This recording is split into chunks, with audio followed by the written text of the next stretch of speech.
The sixth woman stepped off the stagecoach into Dry Hollow's dust, and every soul watching knew she'd be dead or gone within a month. 5 before her had tried. 5 had failed. The ranch waiting at the edge of town wasn't just brutal, it was cursed, they said, run by a man with ice in his veins and blood too mixed to be trusted. But Ruth Calder wasn't like the others. She didn't carry hope in her trunk. She carried rage and a hunger for something worth more than safety. What she didn't know was that Kyle Rourke was waiting, and he didn't plan to make it easy. If you want to see how far this story of survival and fire can go, stay until the end, and drop a comment telling me what city you're watching from. Let's see how far Ruth's legacy reaches. The stagecoach lurched to a stop, and Ruth Calder felt the jolt in her bones. Dust billowed through the gaps in the wooden frame, settling on her dark traveling dress like a second skin. Through the window, she could see Dry Hollow, a collection of weathered buildings squatting beneath a merciless sun, their paint long since surrendered to wind and time. This was the end of the line. Literally. The driver's voice cut through the stillness. "Dry Hollow, ma'am. All out." Ruth gathered her skirts and stepped down onto ground that felt as unforgiving as stone. The heat hit her immediately, a wall of it that made her eastern clothes feel like a prison. She stood there for a moment, one gloved hand still gripping the coach door, and surveyed what would be her new home. Or her new mistake. The town wasn't much to look at. A general store with a crooked sign. A saloon with batwing doors that hung slightly askew. A church whose white paint had gone gray with neglect. And everywhere, the dust. In the air, on the buildings, in the very souls of the people who stopped what they were doing to stare at her. "Your trunk, ma'am." The driver had already hauled it down, eager to be gone. He wouldn't meet her eyes. None of them would. Ruth knew what they were thinking. She'd heard the whispers at every stop along the way, growing louder the closer she got to Dry Hollow. 5 women before you. 5 failures. You'll be the 6th.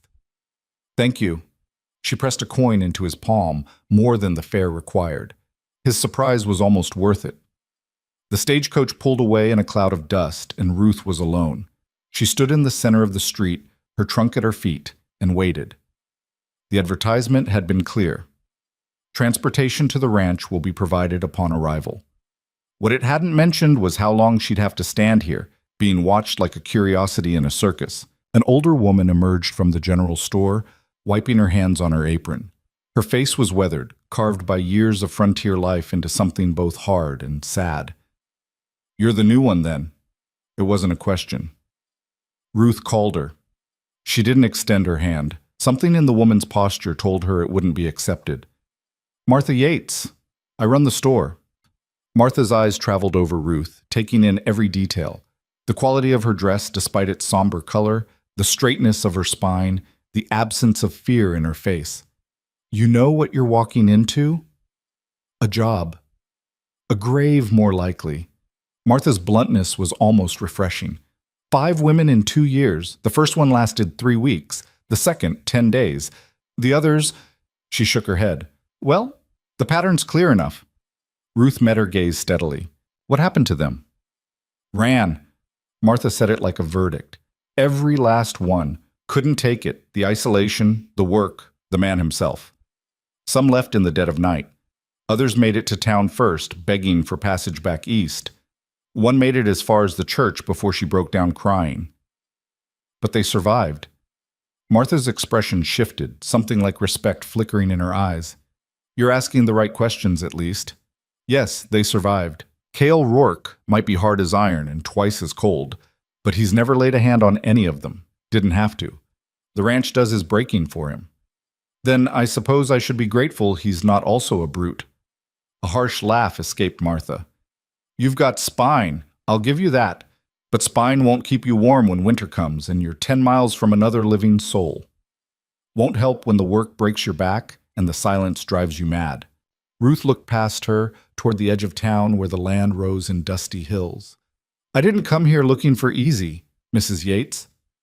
"No?" Martha's voice softened just a fraction.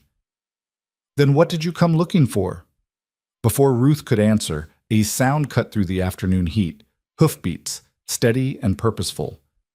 Every head in the street turned toward the approaching rider. He came from the west, materializing out of the shimmer of heat like something conjured rather than born. The horse was a powerful gray, moving with the kind of confidence that came from perfect understanding between rider and mount. And the man, Ruth's first thought was that he looked like he'd been carved from the same unforgiving stone as the land itself.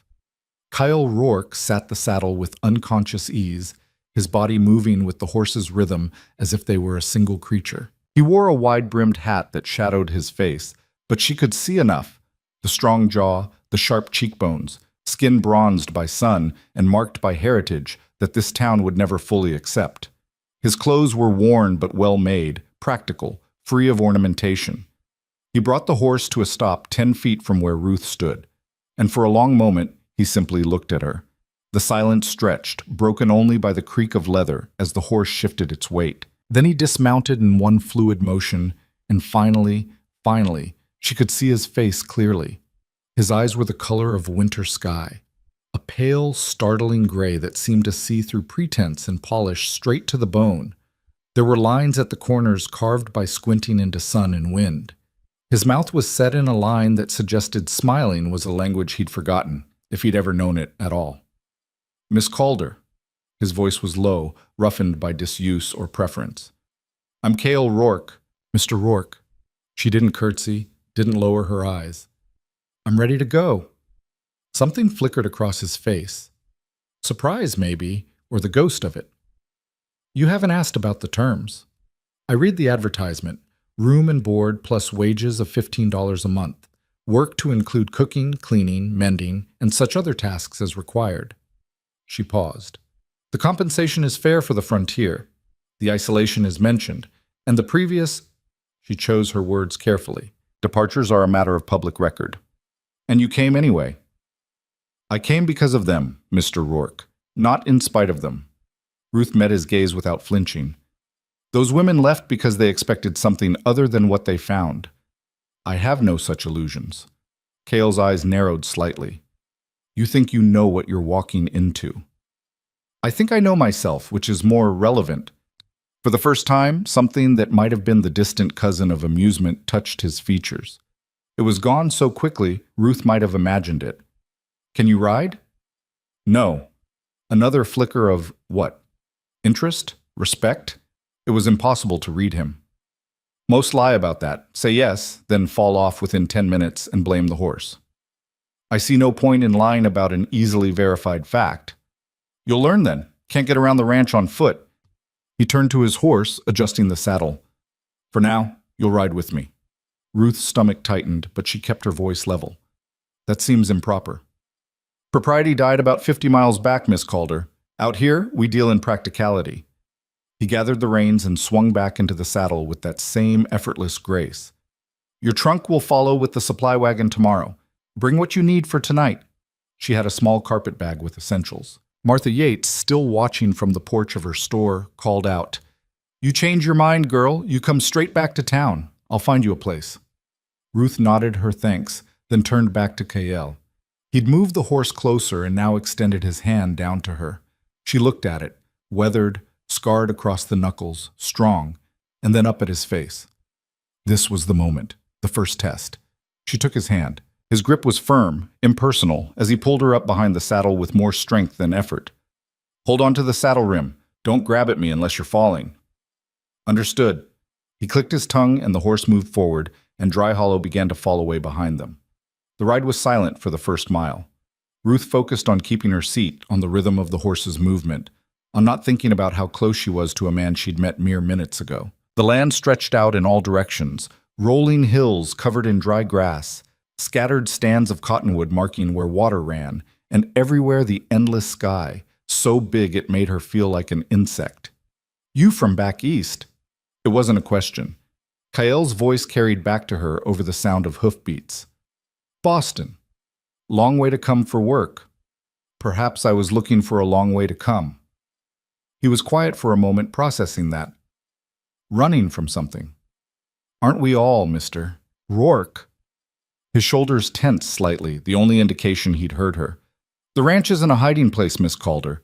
It's a working operation. I need someone who can handle the labor, not someone looking to disappear." Those aren't mutually exclusive conditions. No, he admitted. I suppose they're not. Another mile passed. The sun was starting its slow descent toward the western horizon, turning the sky amber and gold. The temperature would drop soon. Ruth had learned that much about the frontier. Days that scorched, nights that froze. Why did the others leave? She asked it quietly, not sure he'd answer. Cale was silent for so long she thought he wouldn't. Then, different reasons. The first one expected romance, thought she'd answered an advertisement for a mail-order bride, not a housekeeper. Couldn't handle the truth. And the second? Afraid of the isolation, started hearing things in the night, coyotes, wind, her own thoughts, left before she lost her mind completely. The third? Couldn't do the work. Came from means, probably. Soft hands, soft life. Lasted 2 weeks before her back gave out. Ruth absorbed this. And the fourth and fifth? His voice went even flatter. The fourth left because of me. Said I was savage, uncivilized. That my blood made her uncomfortable. He said it without emotion, but Ruth heard the old wound beneath the words. The fifth left because the town convinced her I was dangerous. That the curse was real and she'd die if she stayed. What curse? Pick one. They've invented dozens. Some say I killed my wife, though I've never been married. Others say the land itself is cursed, that nothing good can grow here. The most popular version involves my mother's people, some nonsense about spirits and blood debts. He turned his head slightly, and she caught his profile against the sky. Which story do you believe, Miss Calder? None of them. Why not? Because curses are just stories people tell to explain their own failures. The women who left, they left because they couldn't adapt, or because they were lied to about what they'd find, or because they let fear make their decisions for them. Ruth paused. Not because of spirits or blood or any kind of mystical punishment. Cale turned more fully this time, looking at her over his shoulder. His pale eyes searched her face, looking for something. You're either very brave or very foolish. Or very desperate, Ruth said quietly. But desperation can be its own kind of strength, Mr. Rourke. He studied her a moment longer, then turned back to the trail. But something had shifted between them. An acknowledgement, perhaps. A mutual recognition of kindred damage. The sun was touching the horizon when the ranch finally came into view. It sat in a shallow valley, sheltered on 3 sides by rising hills. The main house was larger than Ruth had expected. 2 stories, built of timber and stone, with a wide porch that wrapped around the front. It had been built to last. She could see that immediately. No frills or ornament, but solid construction that spoke of someone who understood this land. Behind the house stretched a series of outbuildings. A barn, a stable, storage sheds, and what looked like a bunkhouse, though it appeared empty. Fences radiated out from the central buildings, marking off pastures and corrals. In the distance, she could see cattle grazing, small dark shapes against the golden grass. It was isolated, yes.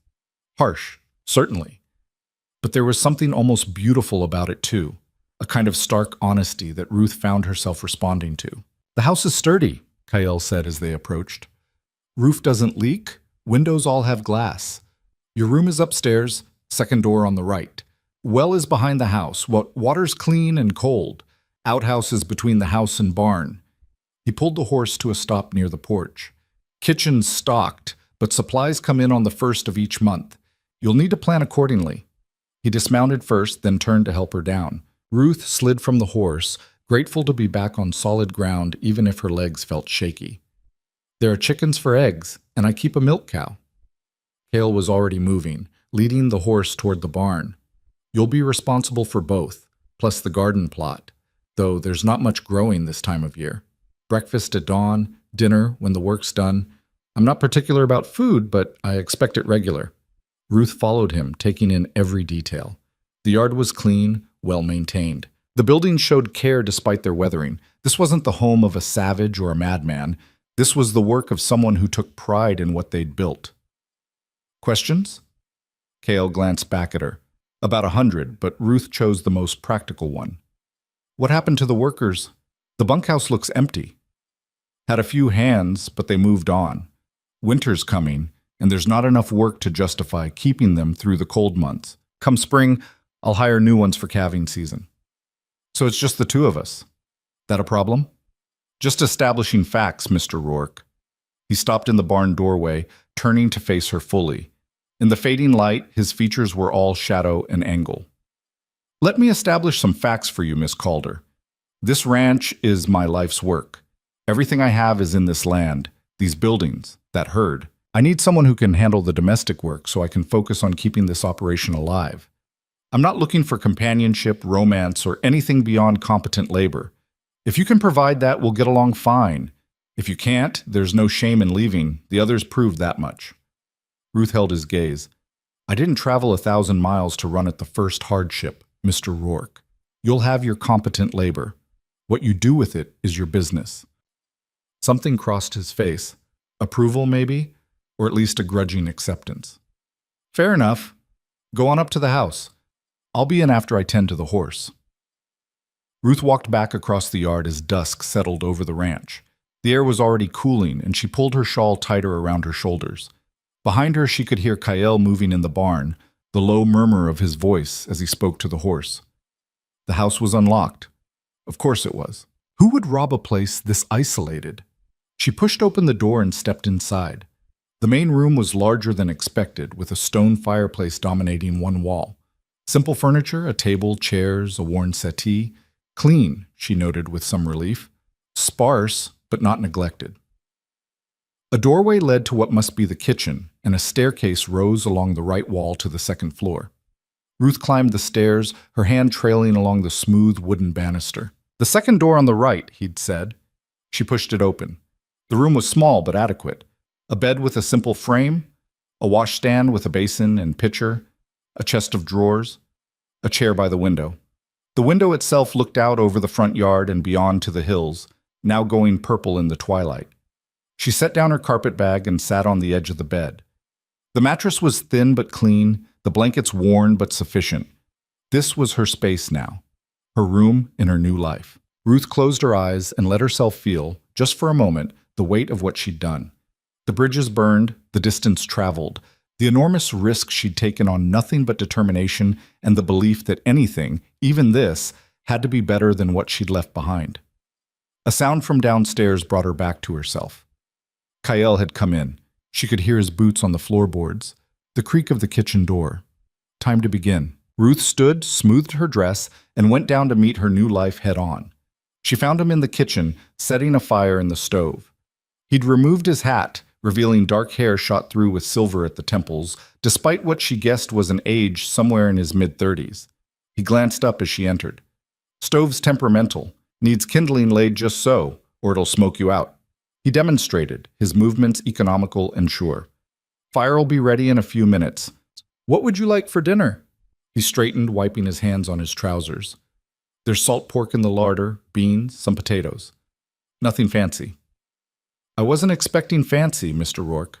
Kyle, he said it abruptly. Out here, formality's a waste of breath. You can call me Kale. Then you should call me Ruth. He nodded once, then moved past her toward the door. I've got evening chores. Feed the animals, check the fences nearest the house. I'll be back in an hour.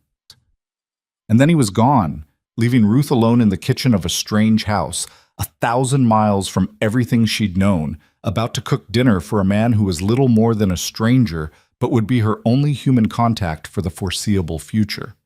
She took a breath, then another, then rolled up her sleeves and got to work. The larder was well organized. She'd give him that. Everything labeled, nothing wasted. She found the salt pork, the beans, already soaked, she noted, potatoes, onions. Basic ingredients, but she could work with basic. As her hands moved through the familiar motions of preparing food, Ruth felt something inside her begin to settle. This, at least, was known territory. Cooking, she understood. The chemistry of heat and time, the transformation of raw ingredients into sustenance. It was concrete, measurable, controllable.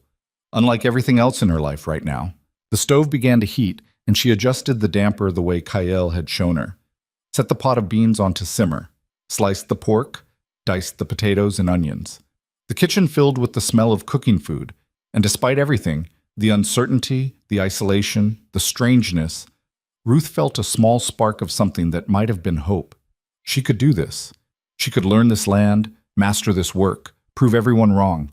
She had to. Kyle returned exactly when he said he would, his boots loud on the porch. He appeared in the kitchen doorway, pausing to take in the scene. The table set for two, the food ready, Ruth standing by the stove with a competence that clearly surprised him. "It's ready," she said simply. They ate in silence, but it wasn't uncomfortable. Ruth was grateful for it, actually, a chance to observe without the pressure of conversation. She watched how he ate, methodically, appreciatively, but without comment. Watched how he moved through the space of his own home with the kind of unconscious ease that came from long habit. When they finished, she stood to clear the plates. "I'll wash up. Water needs heating, kettle's by the pump." Ruth nodded and set to work.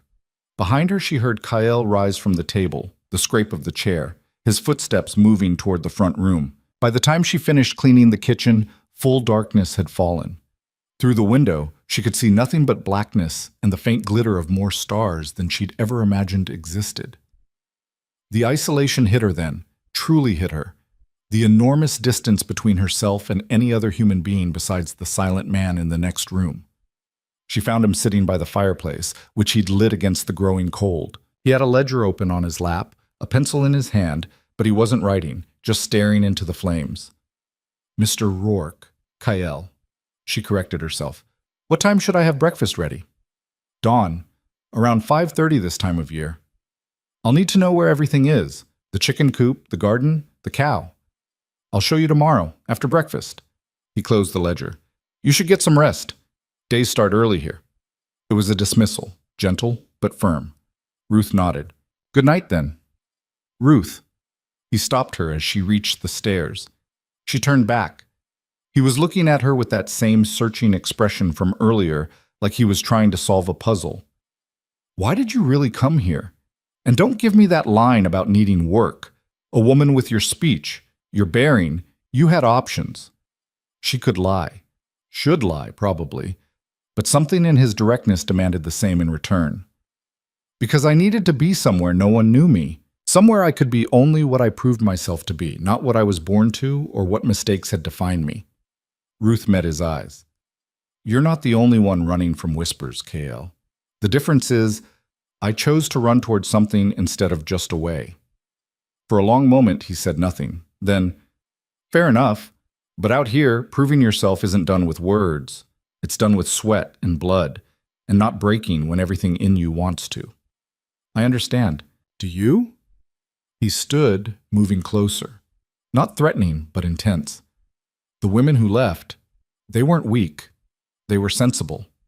This life, this land, it strips away everything soft and sees what's underneath. Most people don't like what they find." "Then I suppose we'll see what I'm made of." Ruth kept her voice steady. "Good night, Kyle." She climbed the stairs before he could respond, before her courage could fail, before the enormity of what she'd committed to could overwhelm her. In her room, Ruth changed into her nightgown with shaking hands. The temperature had dropped sharply, and she hurried under the blankets, curling into herself for warmth. Through the floor, she could hear Kyle moving around downstairs. The creak of floorboards, the sound of the fire being banked, his boots on the stairs. His room must be nearby. She heard a door open and close, the groan of bed springs. Then silence. The kind of silence Ruth had never experienced in her life. Not the quiet of a sleeping city, punctuated by distant sounds of life. This was absolute, profound. The silence of true isolation. A coyote howled somewhere in the distance, and Ruth pulled the blankets tighter. This was her life now. This room, this house, this impossible man and his failing ranch at the edge of nowhere. She'd chosen it, walked into it with eyes open, and now there was no going back. The second woman had started hearing things, Kyle had said. Ruth closed her eyes and listened to the silence, willing herself not to be afraid. But in the darkness, with 1,000 miles between her and everything she'd known, fear came anyway. Not of Kyle, or the curse, or even the work. Fear that she'd run so far only to discover she couldn't outrun herself. That whatever was broken in her would stay broken, no matter how much distance she put between herself and Boston. A floorboard creaked somewhere in the house, and Ruth's eyes flew open. Just the wood settling, she told herself. Old houses made noise. It meant nothing. Another sound, or was it the wind? Ruth forced herself to breathe slowly, evenly. This was the test the second woman had failed. The isolation, the darkness, her own thoughts. She would not fail it. Would not let fear make her decisions. She thought of Kyle downstairs on her first night and his assessment of the previous women. None of them had been weak, he'd said. They'd been sensible. Ruth had never been particularly sensible. It was probably the only thing that had gotten her this far. She closed her eyes again and started counting her breaths. 1, 2, 3, in and out. A meditation technique she'd learned long ago in a life that seemed like someone else's now. Somewhere around 200, she finally fell asleep. She dreamed of running, but whether she was running toward something or away, she couldn't tell. Dawn came cold and pale through her window. Ruth woke to a sky the color of steel and a chill that had seeped into her very bones. For a moment, she couldn't remember where she was. Then it all came rushing back. The ranch, Kyle, her new life.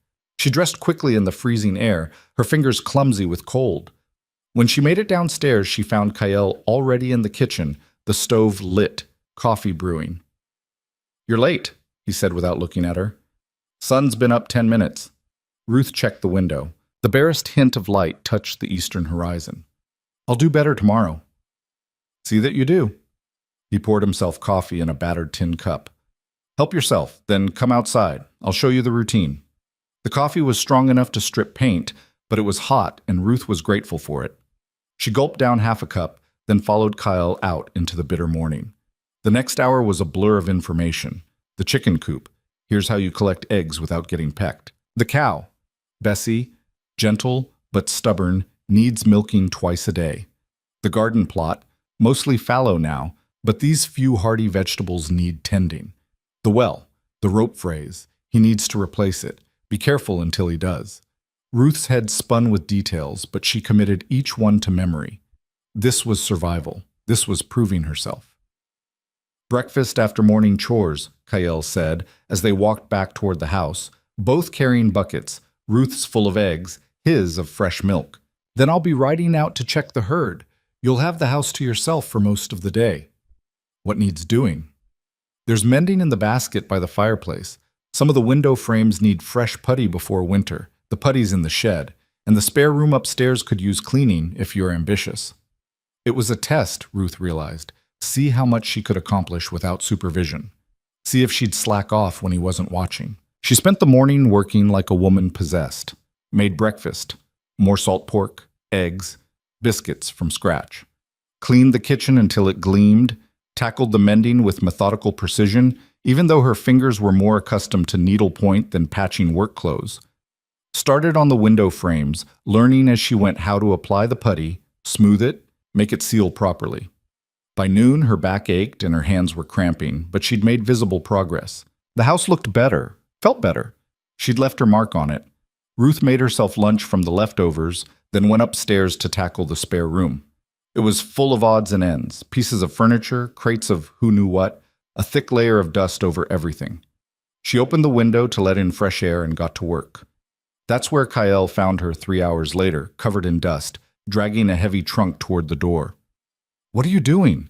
Ruth jumped, startled. She hadn't heard him come in. "Clearing the room. You said it needed cleaning." He moved past her, grasped the trunk easily, and lifted it with the kind of strength that made it look effortless. "I meant sweep the floor, wipe down the surfaces, not reorganize everything." It seemed inefficient to clean around the clutter. Kale set the trunk down in the hallway, then turned to look at the room. Ruth had sorted everything, furniture stacked neatly on one side, crates organized by contents on the other, the floor cleared and partially swept. "You've been working all day." It wasn't quite an accusation, but close. "Yes." "Did you eat lunch?" Ruth hesitated. "Yes." "Don't lie to me." His voice was sharp. "I can count plates, Ruth. You made yourself coffee and ate standing up, probably not much. Then came straight up here. I wanted to make progress. I wanted you to pace yourself." He cut her off. "This isn't Boston, where you can push through on determination and then recover tomorrow. Out here, if you break yourself, there's no help coming. You're no good to me, injured or exhausted." It was the first time he'd shown anything like concern, and it caught Ruth off guard. "I'm fine." You're trembling. She looked down at her hands. He was right. A fine tremor ran through her fingers, fatigue and hunger and the cold all combining. Kale swore under his breath. Come on, you need food and rest. I'm not finished. It'll keep. His tone left no room for argument. Downstairs. Now.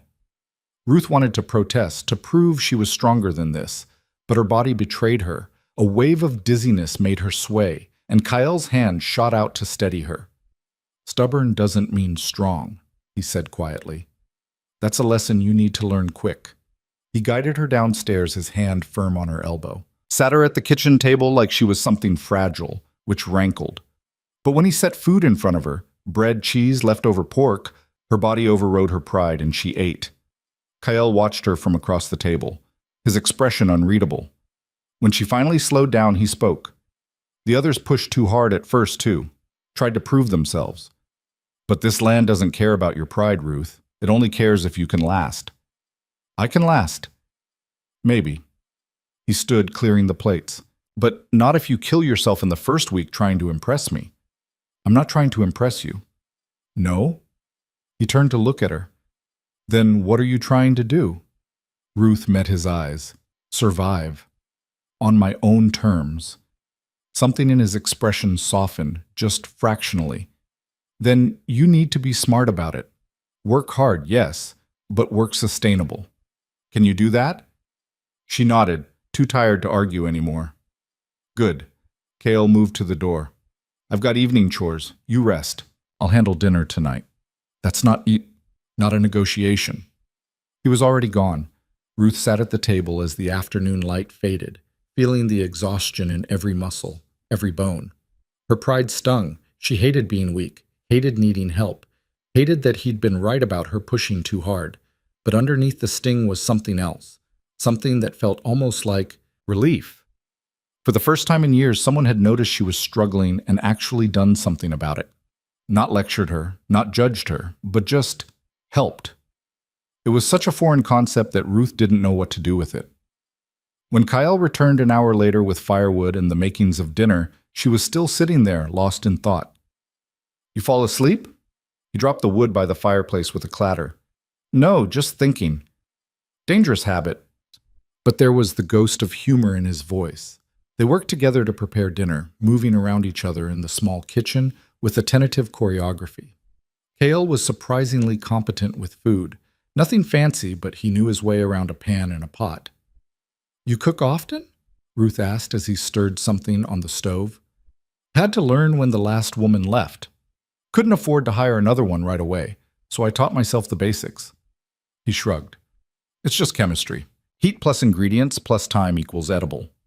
That's a remarkably practical way to look at it. Is there another way? Ruth thought of the elaborate meals she'd been taught to oversee in her old life, the social performance of dinner parties and formal dining. For some people, cooking is art, expression. For me, it's fuel. Kale tasted what he was making, added salt. Nothing wrong with art, I suppose, but I need fuel. They ate together again, the silence more comfortable this time. Ruth's exhaustion made her almost lightheaded, but the food helped ground her. Tomorrow, Kyle said as they finished, I'll show you the proper boundaries of the property. The places you can go safely. The places to avoid. Avoid? Rattlesnakes in some of the rock piles. Unstable ground near the creek when it's running high. And there's a box canyon to the northwest that looks inviting, but has only one way in and out. Easy to get trapped if you're not paying attention. Ruth absorbed this. Another layer of complexity to this land, another set of rules to learn. I'll also teach you to shoot. She looked up sharply. Is that necessary? Out here? Yes. Kale's expression was serious. Coyotes go after the chickens. Sometimes we get wolves. And if you're out on the property alone and get cornered by something, predator or otherwise, you need to be able to defend yourself. The weight of it settled on Ruth like a physical thing. This wasn't a life where she could rely on others for protection. This was a life where survival meant competence in everything, including violence. All right, she said quietly. Teach me. Kyle nodded, something like approval in his eyes. We'll start this week, once you've got your strength back. That night, Ruth fell into bed so exhausted she barely remembered undressing. But before sleep claimed her, she lay in the darkness and listened to the house settle around her, to Kyle moving through his own nighttime routine somewhere down the hall. One day down. One day survived. The question was, how many more could she last? In the darkness, Ruth smiled grimly to herself. As many as it took. That was the only answer that mattered. The first week became a rhythm of survival and small victories. Ruth learned to wake before dawn without needing the light to tell her, her body adjusting to the demands of ranch life with a stubbornness that matched her will. She learned the precise angle to hold the milk bucket so Bessie wouldn't kick it over, learned which hens were docile and which would draw blood given half a chance, learned to read the sky for weather and the wind for warnings. Kyle kept his distance, watching but not hovering. He'd set a task and leave her to it, only stepping in when she was about to make a mistake that would cost time or resources. His teaching method was spare, economical, show once, correct once, then expect competence. It should have been frustrating, but Ruth found herself responding to it. No coddling, no allowances made for her gender or her Eastern upbringing, just the expectation that she could learn and the space to prove it. On the fourth morning, he brought her to the fence line behind the barn where he'd set up a row of bottles on posts. "You ever held a gun before?" Cale's rifle rested easy in his hands, like it was part of him. "No." "All right. Watch first." He lifted the rifle to his shoulder in one smooth motion, sighted down the barrel, and fired. The leftmost bottle exploded into fragments. The sound cracked across the morning air, sharp enough to make Ruth flinch. He lowered the rifle and looked at her. "Your turn." Ruth took the weapon he offered, a smaller rifle, lighter than his. It was heavier than she'd expected, the wood warm from where his hands had been. "Stock against your shoulder, firm but not tight. You're bracing it, not strangling it." His hands came up to adjust her grip, impersonal and quick. "Sight down the barrel, line up the front and rear sights with your target. Breathe slow, squeeze the trigger, don't pull." Ruth tried to follow the instructions, but her arms were shaking from the weight and the newness of it all. "You're tensing up." Cale's voice came from just behind her shoulder. "The gun's not going to hurt you if you hold it right. Respect it, but don't fear it." She forced her muscles to relax, found the rhythm of her breathing. The bottle swam into focus between the sights. "Good. Now squeeze." The rifle kicked back into her shoulder hard enough to bruise, the sound deafening. The bottle remained intact, but dirt exploded a foot to the left of it. Not bad for a first shot. Cale took the rifle back, reloaded it with practiced efficiency. "You pulled left at the last second, anticipated the recoil. Try again, and this time trust the gun to do what it's designed to do." They spent an hour there, Ruth firing until her shoulder ached and her ears rang. By the end, she'd managed to clip the edge of one bottle, sending it spinning off its post. "Better." Cale collected the spent shells, dropped them in his pocket. "We'll practice every few days until it's second nature." "Why?" Ruth rubbed her shoulder. "I understand defending against animals, but this seems excessive." He was quiet for a long moment, his eyes scanning the horizon. "Because the world's not kind to women alone, Ruth, and there might come a day when I'm not here, and you need to be able to stand your ground." Something in his tone made her look at him sharply, but his expression was unreadable as always. "I'm not planning on being alone," she said carefully. "No one ever is." He started walking back toward the house. But planning and reality don't always align. The words hung between them, heavy with implications Ruth didn't want to examine too closely. That afternoon, while Kyle rode out to check fence lines on the southern boundary, Ruth discovered the locked room. She'd been exploring the upstairs more thoroughly, familiarizing herself with the house's layout and quirks. Most of the doors stood open or unlocked. The spare room she'd cleaned, a storage closet, even Kyle's own bedroom when he wasn't in it. But at the end of the hall, tucked into the corner, was a door that wouldn't budge. Ruth tried the handle again, felt the solid resistance of a lock. Strange. In a house where nothing else was secured, she bent down, peered through the keyhole, but could see nothing but darkness. "Looking for something?" Ruth straightened so fast she nearly lost her balance. Kyle stood at the top of the stairs, his expression hard. "I was just familiarizing myself with the house. I didn't realize that room stays locked." His voice was flat, final. It's not part of your duties. Of course, I apologize for the intrusion. She moved past him toward the stairs, but his voice stopped her. Ruth, she turned back. Some of the hardness had left his face, replaced by something that looked almost like regret. It's not about trust. Some doors are locked for a reason that has nothing to do with keeping people out, and everything to do with keeping the past where it belongs. I understand, she said quietly. And she did, perhaps better than he knew. Weren't her own memories locked away just as firmly, just as deliberately? They didn't speak of it again, but something had shifted, a boundary acknowledged, a mutual recognition of the weight of what wasn't said. The second week brought the first real test. Ruth woke to the sound of panicked chickens and something else, a low, savage growling that raised every primitive alarm in her body. She was out of bed and halfway down the stairs before her conscious mind caught up, her nightgown billowing around her legs. Kale! She didn't care about propriety or volume.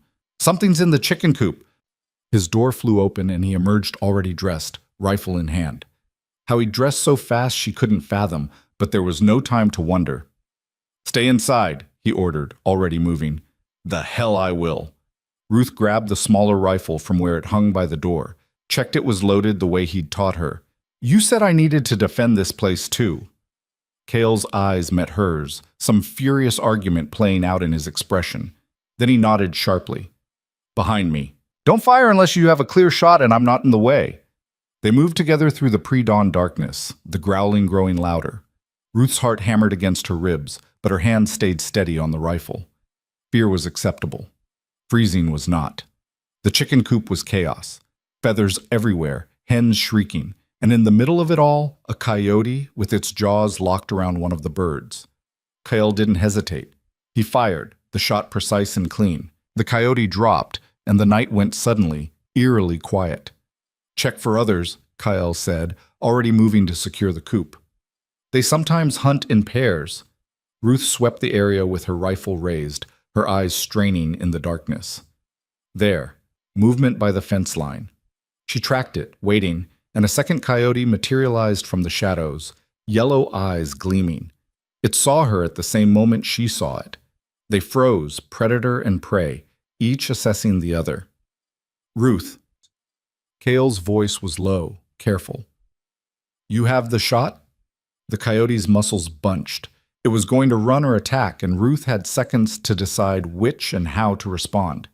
Everything Kyle had taught her about breathing and sighting and not anticipating the recoil crystallized in that moment. She fired. The coyote yelped and fled, her shot close enough to send it running, but not close enough to kill. Within seconds, it had vanished into the darkness beyond the fence. Ruth lowered the rifle, her whole body shaking now that it was over. Good, Kyle said, and she realized he'd moved to stand beside her. You didn't panic, and you made the right choice. Wounding shot was enough. You don't need to kill if you can scare them off. Bullets aren't free. He moved back to assess the damage. 3 hens dead, 2 others injured. Ruth helped him dispatch the injured ones quickly. There was no point in letting them suffer. By the time full dawn broke, they'd cleaned up the carnage and reinforced the weak point in the fence the coyotes had exploited. You did well tonight. Kale's praise was matter-of-fact as they walked back to the house, blood on their hands and exhaustion making them both sway. Most people freeze the first time they face something like that. I was terrified, Ruth admitted. Terror's fine. It's the freezing that kills you. He held the door for her. Get cleaned up. I'll make breakfast. Ruth climbed the stairs on legs that felt like water, her nightgown streaked with dirt and blood and feathers. In her room, she stripped it off and stood shaking in the cold morning air, looking at her hands. These hands had held a rifle steady enough to save their livestock. These hands had helped kill wounded animals without flinching. These hands were becoming something different than the soft, decorative things they'd been in Boston. She was becoming something different, and for the first time since arriving at the ranch, Ruth felt something like pride. The town came to them 3 weeks after Ruth's arrival, though came to them was perhaps generous. Martha Yates made the trip with her husband driving the supply wagon, and with them came the weight of Dry Hollow's judgment. Ruth was in the garden, trying to coax the last of the season's vegetables into productivity when she heard the wagon. She stood, wiping dirt from her hands on the apron she'd learned to wear constantly, and watched them approach. Martha's expression was inscrutable as her husband stopped the wagon. Cale emerged from the barn, his own face carefully blank. "Mrs. Yates, Tom," he nodded to each of them. "Didn't expect supplies for another week." "Brought them early." Tom Yates was a man of few words, his weathered face perpetually squinting against sun that wasn't there. "Figured the girl might need extra." "I'm managing fine with what we have," Ruth said, stepping forward. She didn't miss the way Martha's eyes traveled over her, taking in the simple work dress, the apron, the dirt under her nails, the new leanness in her face. "Still here, then." Martha's tone was neutral, but her eyes were sharp. "Still here," Ruth confirmed. "That's 3 weeks longer than most." Tom started unloading supplies, and Cale moved to help him. "Must be made of sterner stuff." "Or more desperate," Martha said quietly, just loud enough for Ruth to hear. Ruth met her gaze steadily. "Does it matter which if the result is the same?" Something that might have been respect flickered in Martha's eyes. "I suppose not, though desperation makes people do foolish things." "So does judgment," Ruth countered. "Foolish to write someone off before they've had a chance to prove themselves." Martha's lips twitched, almost a smile. "You've got bite in you. That's good. You'll need it." While the men dealt with supplies, Martha followed Ruth toward the house. "May I see the kitchen? I brought some preserves. Want to make sure you know how to store them proper." It was an obvious excuse, but Ruth led her inside anyway. Let Martha inspect, let her report back to town whatever she found. Ruth had nothing to hide. The kitchen was clean, organized, efficient. Martha took it all in with professional thoroughness, then turned to Ruth. "You're keeping the place well." "It's my job." "It's more than that out here, and you know it." Martha set her basket on the table. The other women, they saw this as temporary, a means to an end or a romantic notion or just a mistake to escape from. You're different. "How can you tell?" "Because you've unpacked." Martha gestured toward the small touches Ruth had added, a cloth on the table, herbs drying by the window, her own cup hanging by the stove. The others kept their trunks packed, ready to run. "You're settling in." Ruth hadn't realized she'd done it, but Martha was right. Somewhere in the past 3 weeks, she'd stopped thinking of this as temporary and started treating it as home. "Does that make me foolish or brave?" Ruth asked. "Probably both." Martha pulled jars from her basket, preserves, pickles, things to supplement the sparse winter diet ahead. "But I'll tell you this, Cale Rourke is a hard man because this is hard land. He's not cruel, not dangerous like they whisper in town, but he's been alone a long time, and alone makes people—" She searched for the word. "Rigid. Set in their ways. If you're planning to stay, you'll need to be flexible enough for both of you." "He's been fair to me," Ruth said carefully. "Fair's not the same as easy. And when winter comes, when you're snowed in together for weeks with nothing but each other and the silence." Martha shook her head. "That's when the real test comes. That's when the last 2 women broke and ran." Ruth thought of the locked room upstairs, of Kael's carefully maintained distance, of the way they moved around each other like dancers who knew the steps, but not the music. "I'll manage," she said. "Will you?" Martha's eyes were kind but piercing. "Because running from your past doesn't work if you're not willing to build a future. And futures require more than just surviving day to day." Before Ruth could respond, the men's voices carried through the open door. Kael's low rumble and Tom's occasional grunt. The supplies were unloaded. Martha gathered her basket. "We'll be back at the 1st of the month. If you need anything before then, if things get—" She paused delicately. "Difficult, you send word. Tom will come." "I won't need rescuing, Mrs. Yates. Every woman needs rescuing sometimes. The trick is knowing when to ask for it and when to rescue yourself." Martha moved toward the door, then turned back. "One more thing. The town's planning a harvest dance next month. Everyone's expected to come, contribute food, show community spirit. Kael hasn't attended in years, but if you could convince him—" "I'm not here to change him," Ruth said firmly. "No, but you're here, and that's already changed things whether you mean to or not." Martha's smile was sad. "Just think about it. For both your sakes." After they left, Ruth found Kael in the barn, organizing the new supplies with mechanical precision. "They came to inspect me," she said. "I know." Does it bother you? The town watching, waiting for me to fail? Kyle was quiet for a long moment, his hand still on a sack of flour. They're not waiting for you to fail, Ruth. They're waiting for me to drive you away. There's a difference. Ruth stepped closer. You haven't driven me away. Not yet. His voice was rough. But winter's coming. Close quarters, long nights, too much time to think. That's when people's patience runs out. That's when they remember why they left in the first place. Is that what happened? With the others? He turned to face her, and in the dim light of the barn, his eyes looked almost haunted. The first one, like I said, expected romance. When she realized this was business, not courtship, she felt cheated. The second couldn't take the isolation, started talking to herself, seeing shadows. The third just couldn't do the work. He paused.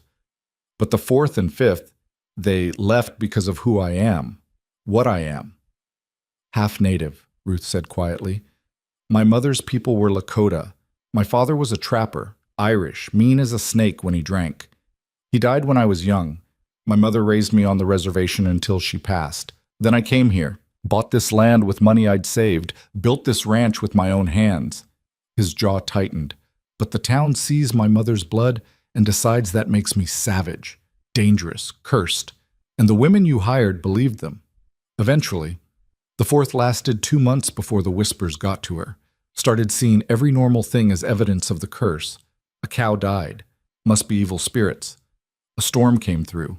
Must be divine punishment. By the end, she was terrified of me.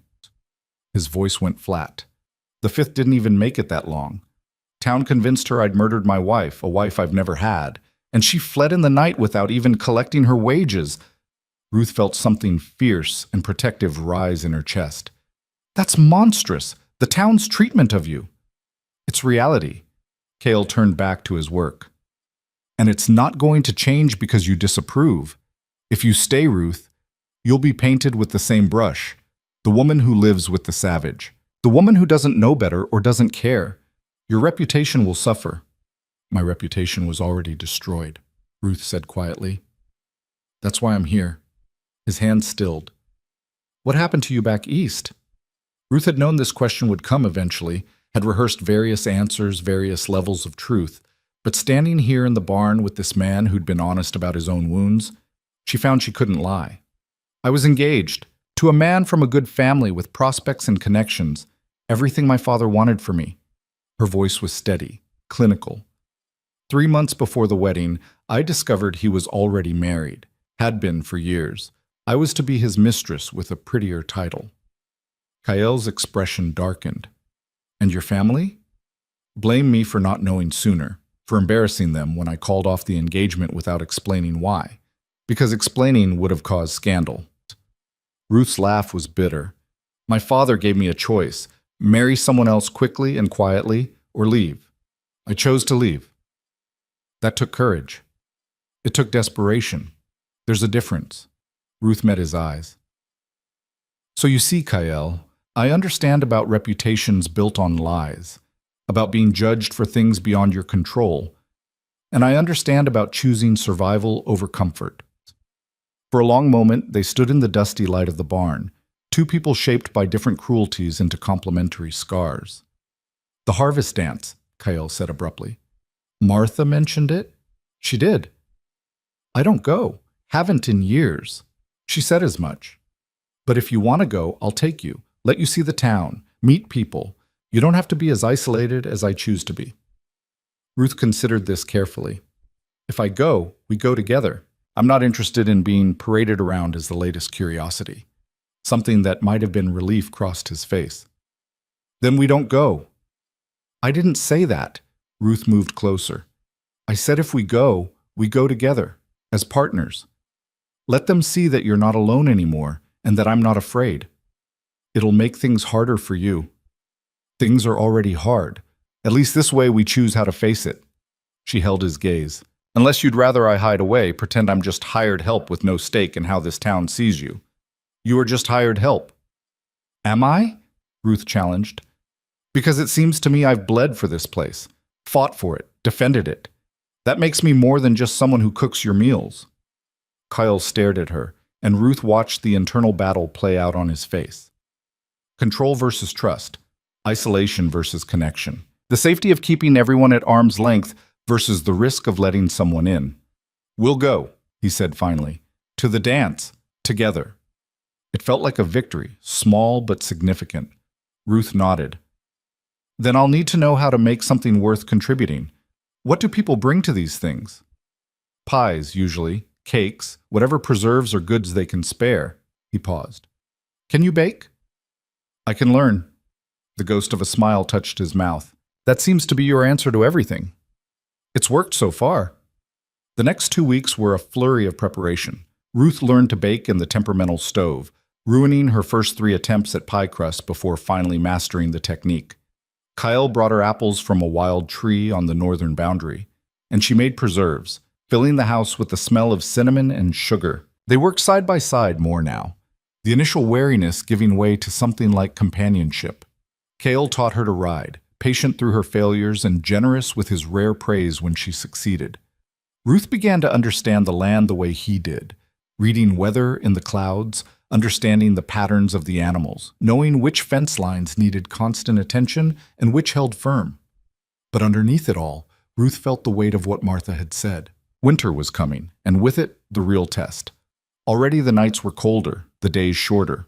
Soon they'd be snowed in, trapped together in close quarters with nowhere to run and nothing to distract them from each other. The thought should have terrified her. Instead, Ruth found herself almost curious. Who would they become to each other when survival required more than just coexistence? She got a glimpse of it one evening when a storm rolled in, sudden and vicious. Ruth was in the garden trying to save what she could when the first drops fell. Within minutes, it was a deluge, rain so thick she could barely see the house. She ran for shelter, already soaked through, and slammed into something solid. Kale's hands caught her arms, steadying her. "Get inside!" he shouted over the thunder. "I need to secure the barn." "I'll help." "You'll get killed. Lightning's too close." But Ruth was already moving, following him through the rain toward the barn, where the door had blown open, banging violently against the frame. Together they fought it closed, Kael's strength and Ruth's determination combining to force the wind back. Inside, the barn was chaos. Bessie the cow lowed in distress. The chickens they'd moved inside for safety were panicking, and something was loose in the loft, crashing around. "Check the animals!" Kale was already climbing the ladder to the loft. "Make sure nothing's gotten out." Ruth moved through the barn, her wet dress clinging to her, checking each stall and pen. Everything was secure, just frightened. She was murmuring calm words to Bessie when a crack of thunder so loud it felt physical shook the building. And then, from the loft, "Ruth, move!" She looked up and dove sideways on pure instinct. A section of the loft floor gave way, boards and hay cascading down where she'd been standing seconds before. "You hurt?"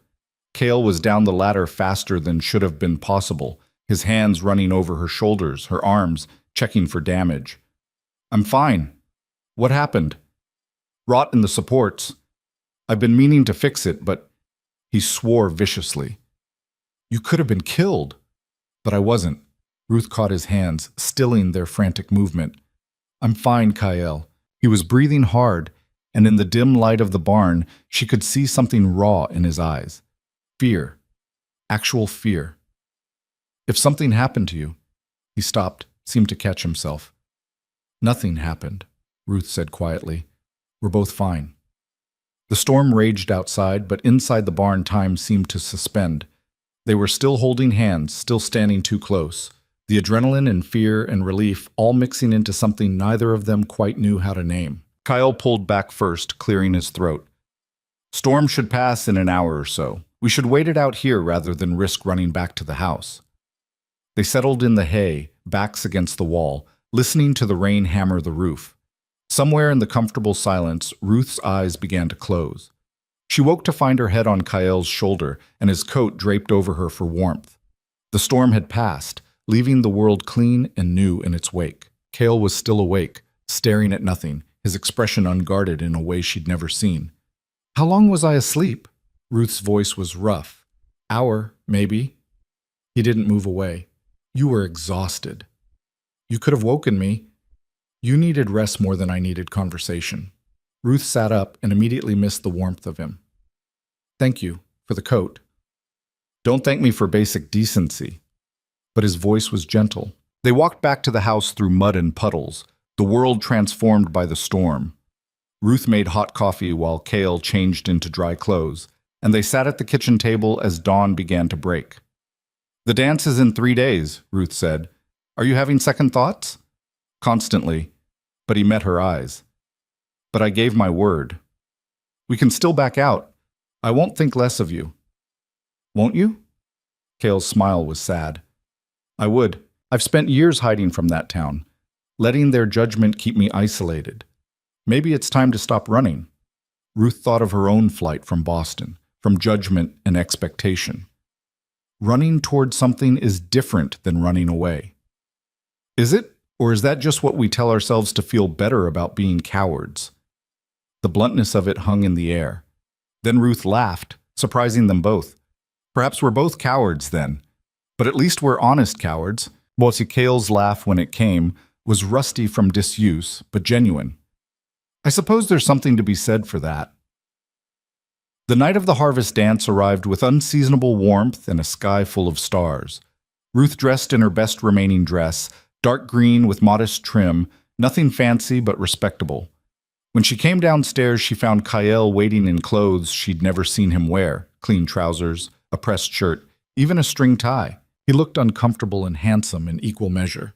You clean up well, Ruth said. So do you. His eyes traveled over her, quick but appreciative. You ready for this? No, but I'm doing it anyway. They rode to town together, Ruth side saddle now that she'd learned the basics of riding, Kyle silent and tense beside her. As they approached Dry Hollow, they could hear music and laughter, could see lanterns strung between buildings. The moment they rode into the light, the music faltered. Conversation died. Every head turned. Ruth felt Kyle tense beside her, readying himself for rejection. But she was done letting fear make decisions. She dismounted without waiting for help, took the basket of pies from where they'd secured it, and walked straight toward Martha Yates with her head high. Mrs. Yates, we brought apple pies for the dessert table. Ruth made them herself, and they're excellent. Martha's surprise was evident, but she recovered quickly. Well, thank you. Put them over there, dear. Ruth did, very aware of the eyes on her, the whispers starting. She turned back to where Kyle still sat on his horse, frozen. Are you coming, or shall I dance with Tom Yates all evening? That got him moving. He dismounted, tied off the horse, and joined her. Together, they walked into the heart of the gathering. It was the longest night of Ruth's life. The whispers followed them like shadows as they made their way through the crowd.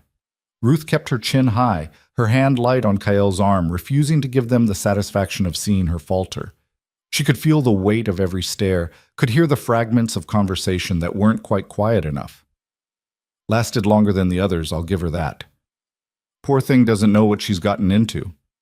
Mark my words, she'll be gone by Christmas. Cale's jaw was tight enough to crack stone, but he kept walking. They found a spot near the edge of the gathering where they could observe without being surrounded, and Ruth finally allowed herself to breathe. This was a mistake, Kyle said quietly. No, this was necessary. Ruth scanned the crowd, noting the clusters of people, the ones who looked curious versus those who looked hostile. Running only works if you never plan to stop. We're not running anymore. Before Kyle could respond, a man detached himself from a group near the punch table and headed their way. He was tall, well-dressed by frontier standards, with the kind of confidence that came from money or position or both. His smile didn't reach his eyes. Well, well, Cale Rourke gracing us with his presence. It's been, 3 years since you last showed your face in town? 4, Kyle said flatly. Carson. 4 then. The man's attention shifted to Ruth, and she didn't like what she saw in his expression. Appraisal that felt too intimate, too assessing. And this must be the famous 6th woman, Ruth Calder, isn't it?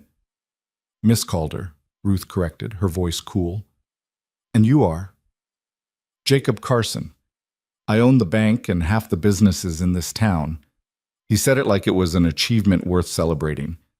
I have to say, Miss Calder, you're either braver or more desperate than your predecessors. Most had the sense to leave before winter set in. Perhaps I have more sense than you credit me with, Mr. Carson. Enough to know that other people's failures don't predict my own. Carson's smile sharpened. Confident. I like that. Though confidence and reality have a way of parting company out here. He turned to Kyle. Speaking of reality, I heard you lost 3 head to rustlers last month. That's a significant loss for an operation your size. Handled it, Kyle said shortly. Did you? Because from where I'm standing, you're barely holding on. One bad winter, one more setback, and that land of yours will be available for someone with the resources to actually make it profitable. Ruth felt Kyle go rigid beside her. She stepped forward slightly, inserting herself into Carson's line of sight. Mr. Carson, do you make a habit of circling wounded prey, or is that just a hobby you pursue at social gatherings? The nearby conversations faltered. Carson's expression darkened. I beg your pardon? You should. Begging pardon, I mean. Since you're clearly trying to provoke Mr. Rourke at what's supposed to be a community celebration. Ruth's voice was pleasant, conversational, and utterly cutting. Unless you have actual business to discuss, perhaps you could take your speculation elsewhere. For a long moment, Carson stared at her. Then he laughed, though it sounded forced. You've got yourself a spirited one, Rourke. Let's hope her spirit lasts longer than her predecessors did. He walked away, but Ruth could feel the attention his confrontation had drawn. More whispers, more speculation. She turned to find Kyle looking at her with an expression she couldn't quite read. You didn't have to do that, he said. Yes, I did. He was trying to humiliate you in front of the whole town. He succeeded. No. Ruth caught his arm. He tried. There's a difference. And the only way he succeeds is if we let him see it hurt. Kyle's mouth quirked slightly. You have experience with men like Carson. Unfortunately, Ruth thought of her father's business associates, of the men who'd circled when her engagement fell apart, sensing opportunity in her ruin. They're all the same, whether they're in Boston or the frontier. They measure worth in ownership and see vulnerability as invitation. And how do you handle them? By refusing to be vulnerable. She met his eyes. By standing my ground and making them work for every inch they try to take. Something in Kyle's expression shifted, softened. You're not what I expected when I placed that advertisement. What did you expect? Someone desperate enough not to ask questions, someone who'd keep her head down and just work. He paused. Someone forgettable. Ruth felt the compliment beneath the words, the acknowledgement that she was none of those things. Before she could respond, music started up, a fiddle joined by a guitar, playing something quick and bright. Couples began moving toward the makeshift dance floor, and Ruth watched them with an ache she hadn't expected. It had been so long since she'd allowed herself the simple pleasure of music, of movement, of something that wasn't about survival. I don't dance, Kyle said, reading her expression. Of course you don't. Ruth tried to keep the disappointment from her voice. But you want to. It's fine. We came. We showed our faces. That's enough. Kyle was quiet for a long moment, watching the dancers spin and turn. Then, so quietly she almost missed it. My mother taught me, before she died, said dancing was prayer made visible, that movement connected you to the earth and sky. Ruth looked at him sharply. He was staring at the dancers, but his eyes were far away, lost in memory. She sounds like she was a remarkable woman. She was, strong in ways my father never understood. He thought strength was volume and violence. She knew it was endurance and adaptation. Kyle's voice was rough with old grief. She died when I was 14. Pneumonia, they said. But I think it was heartbreak. Missing her people, her land, trapped in a life my father forced on her. Ruth's heart clenched. I'm sorry. It was a long time ago. But the way he said it suggested time hadn't dulled the loss much. She'd be disappointed in me, I think, hiding out at the ranch, avoiding the world. She believed in facing things head on. Then let's face this. Ruth held out her hand. Dance with me. For her, if not for yourself. Kyle stared at her offered hand like it was a trap or a test or something equally dangerous. People will talk. People are already talking. Let's give them something worth discussing. For a heartbeat, Ruth thought he'd refuse. Then his hand closed around hers, rough and warm and solid. and he led her onto the dance floor. The music was fast, a reel that required more enthusiasm than skill. Kael moved with surprising grace, his hand firm at her waist, guiding her through turns she barely knew. Ruth laughed, breathless and exhilarated, forgetting for a moment about the watching eyes and whispered judgments. This was joy, pure and uncomplicated. This was connection, two people moving together in shared rhythm. This was what she'd been missing without even knowing it. When the song ended, they were both breathing hard. Kael's hand lingered at her waist a moment longer than necessary, and Ruth saw something in his eyes that made her pulse quicken for reasons that had nothing to do with the dancing. Then the moment shattered. A man Ruth didn't recognize pushed through the crowd, his face flushed with drink or anger, or both. Well, isn't this cozy? The savage and his latest woman playing at being civilized. The music died. Conversation stopped. The entire gathering turned to watch. Kael's hand dropped from Ruth's waist.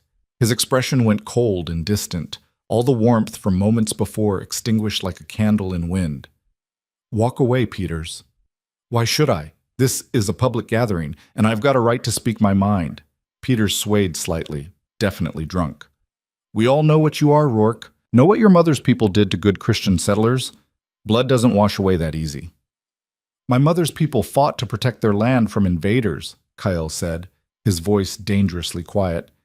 They had that right. Rights? Peters laughed harshly. Savages don't have rights. They got what they deserved, and you, Ruth didn't think. She moved between them, her voice cutting through Peters' drunken tirade like a blade. That's enough. Peters blinked at her, surprised. This doesn't concern you, woman. It concerns me absolutely. You're insulting my employer in public, maligning an entire people based on ignorance and liquor, and ruining what was a perfectly pleasant evening. Ruth's voice was steel wrapped in velvet. So yes, Mr. Peters, it concerns me very much. Your employer, Peters sneered. Is that what we're calling it now? Everyone knows what you really are to him, just like the others. The implication hung in the air, ugly and deliberate.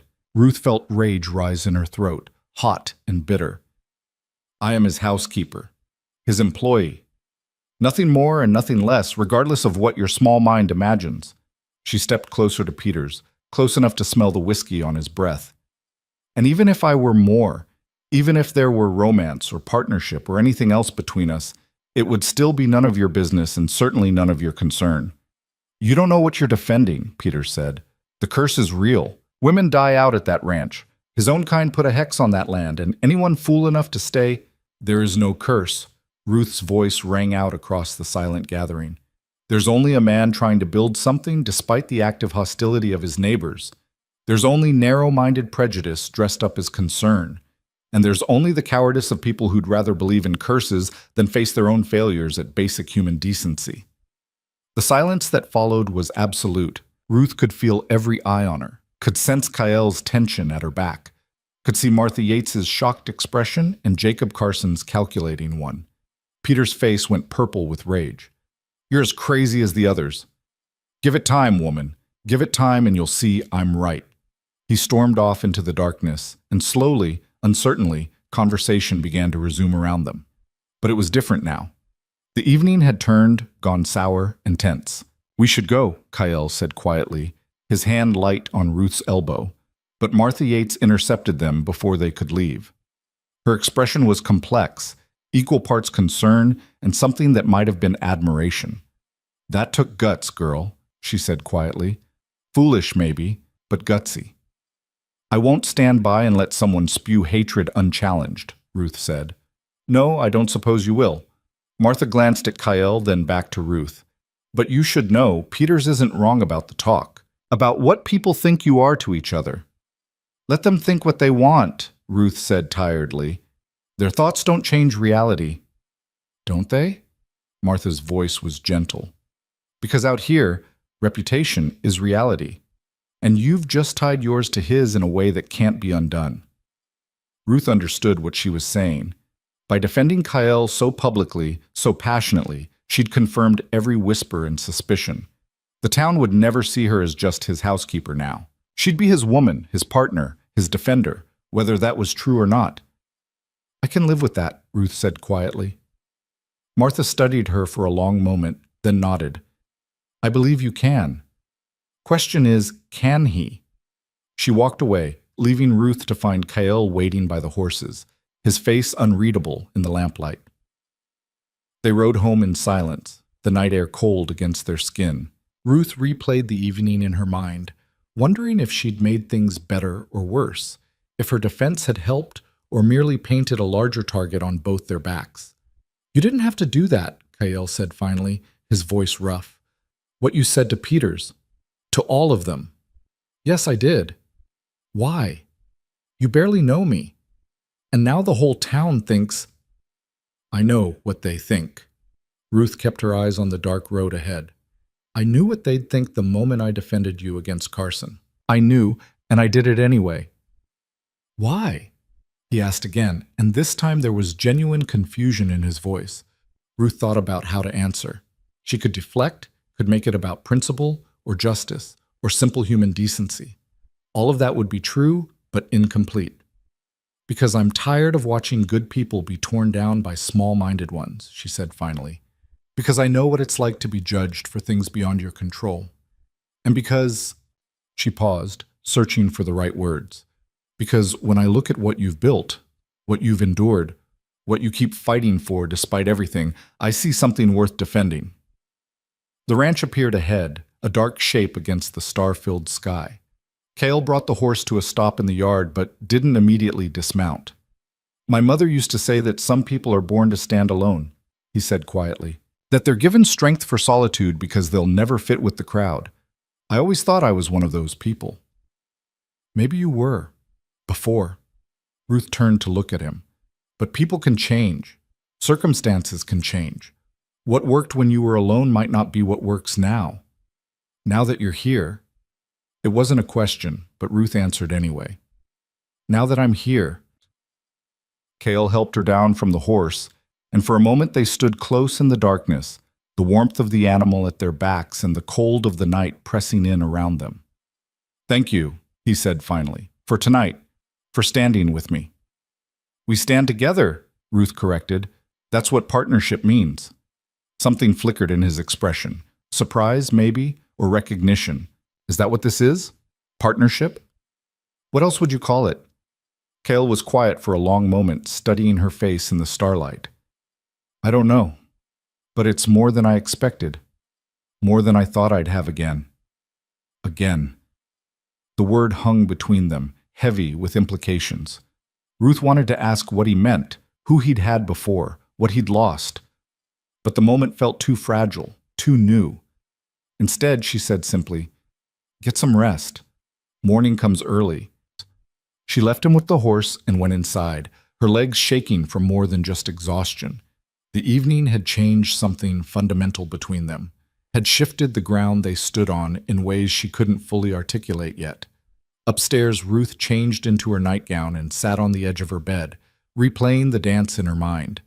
The feel of Kael's hand at her waist, the rare smile on his face, the moment of pure connection before everything fell apart. She'd come to this ranch looking for control over her own life. What she hadn't expected was how that life would begin to intertwine with someone else's. How defending him would feel less like obligation and more like instinct. It was dangerous, this growing connection. Dangerous because it meant vulnerability, and vulnerability was what had destroyed her in Boston. But it was also intoxicating, this sense of being part of something larger than her own survival. Sleep came late and brought dreams of dancing, of Kael's hands guiding her through steps she didn't know, of music that never stopped even as the world tried to silence it. The aftermath of the dance revealed itself over the following days. Tom Yates arrived 3 days later with supplies and news, his weathered face grave. Thought you should know, he said as Kael helped him unload.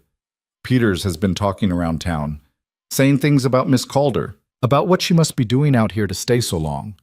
Kael's hand stilled on a sack of grain. What kind of things? The kind that question her virtue and your intentions. Tom glanced toward the house where Ruth was working in the garden. He's also been talking to Carson, stirring up trouble about your land rights, saying the ranch should go to someone who can properly manage it. My land rights are solid. I've got the deed filed proper. Deeds can be challenged if there's question about improvements, about active use. Tom's voice was careful. Carson's been making noise about how you're barely profitable, how the land's going to waste. If he can build a case that you're not maintaining the property adequately, he can petition to have it seized and auctioned, Kyle finished grimly. That's about the size of it. Tom shifted uncomfortably. I'm not saying he'll succeed. But he's got money and influence, and you've got a reputation as a savage and a woman everyone thinks is my mistress. Kael's laugh was bitter. Perfect ammunition. Ruth appeared from the garden, dirt on her hands and concern on her face. What's happened? Tom explained again, more gently this time. Ruth listened with growing anger, her eyes flashing. That's absurd. This ranch is well maintained. Anyone can see the work you've put into it. Maintenance isn't just about buildings and fences, Tom said. It's about profitability, about proving the land is being used to its full potential. Carson will argue that a larger operation with more hands and resources could do more with the same acreage. So he wants to steal it out from under you legally. Ruth's voice was flat. He wants to buy it at auction for a fraction of its worth, then sell it at profit or incorporate it into his own holdings. Kael's jaw was tight. It's what he does. How he built his empire. What can we do? Ruth asked. We? Kael looked at her sharply. This isn't your fight, Ruth. Yes, it is. You think if Carson succeeds in taking this ranch, I'll just find another position somewhere? My reputation is already destroyed thanks to Peter's gossip. Where exactly do you think I'll go? Her voice softened slightly. Besides, I told you, we stand together. That includes fights worth having. Tom cleared his throat.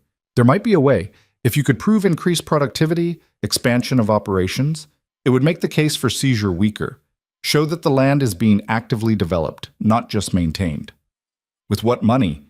Kael gestured around them. I'm barely breaking even as it is. The rustlers took 3 head, and beef prices are down. I can't afford to hire hands for expansion. What about the northern pasture? Ruth asked suddenly. You said it's not being used because you don't have enough hands to manage it.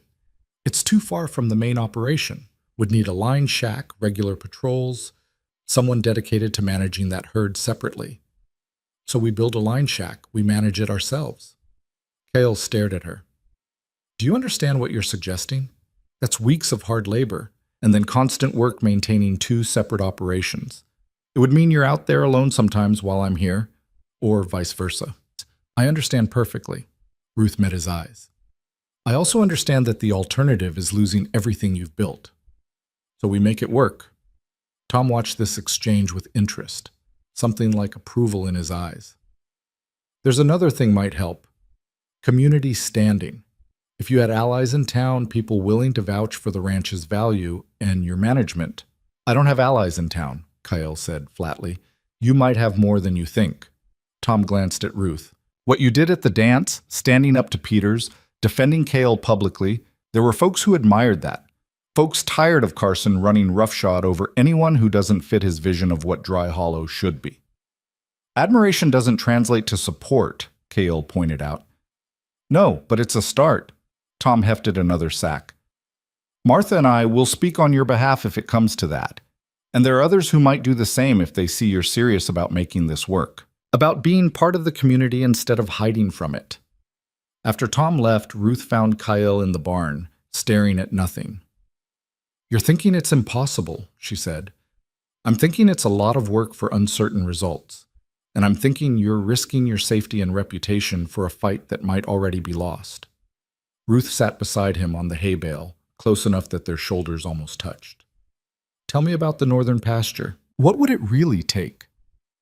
Kael was quiet for a moment, then sighed. The land is good. Better grazing than down here, actually. There's water from a creek that runs year-round. But it's 10 miles out, rough terrain. We'd need to build a shelter, string fence line, move maybe 20 head up there to start. Then someone would need to ride out regularly to check on them, move them as needed, watch for predators and rustlers. So we do it. Build the shelter together, move the cattle, set up a rotation for checking on them. Ruth, you don't know how to build a shelter. Hell, you barely knew how to ride a month ago. Then teach me. She turned to face him fully.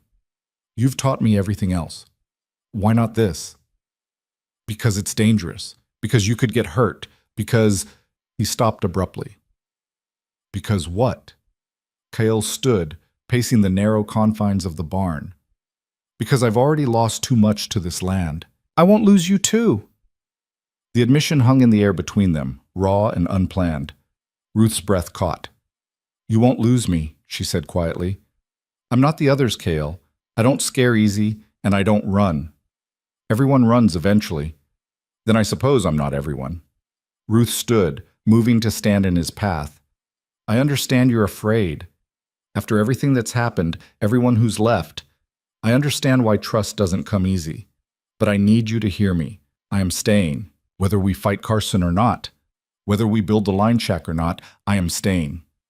Kyle searched her face, looking for doubt or deception or the weakness that would prove his fears right.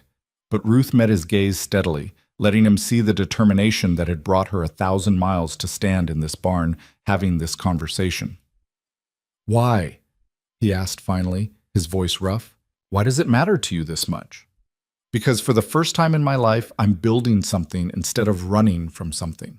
Because this place, this work, it matters. It's real in a way nothing in my old life ever was. Ruth paused. And because you matter. What we're building together, it matters. For a long moment, Kyle said nothing. Then, so quietly, she almost missed it. To me, too. The next morning, they rode out to survey the northern pasture. The land rolled away in golden waves, the creek cutting a green ribbon through the center. It was beautiful in a stark, honest way. No pretense, no decoration, just earth and sky and the promise of what could be built with enough determination. There, Cale pointed to a rise sheltered by a stand of cottonwoods. That's where we'd put the line shack. High enough to avoid flooding, trees for windbreak, clear view of the surrounding area. Ruth could see it. A small, sturdy building, rough but functional. A place of their own making, proof that they could create something from nothing. When do we start? Tomorrow, if the weather holds. Kyle dismounted, helping Ruth down.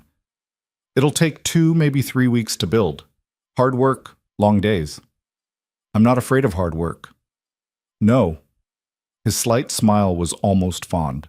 You're really not, are you? They spent an hour marking out dimensions, discussing materials, planning the work ahead. Ruth watched Kyle transform as he talked, the tension leaving his shoulders, enthusiasm replacing the defensive wariness that was his usual armor.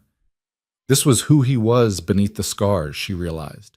Someone who loved building, creating, making order from chaos.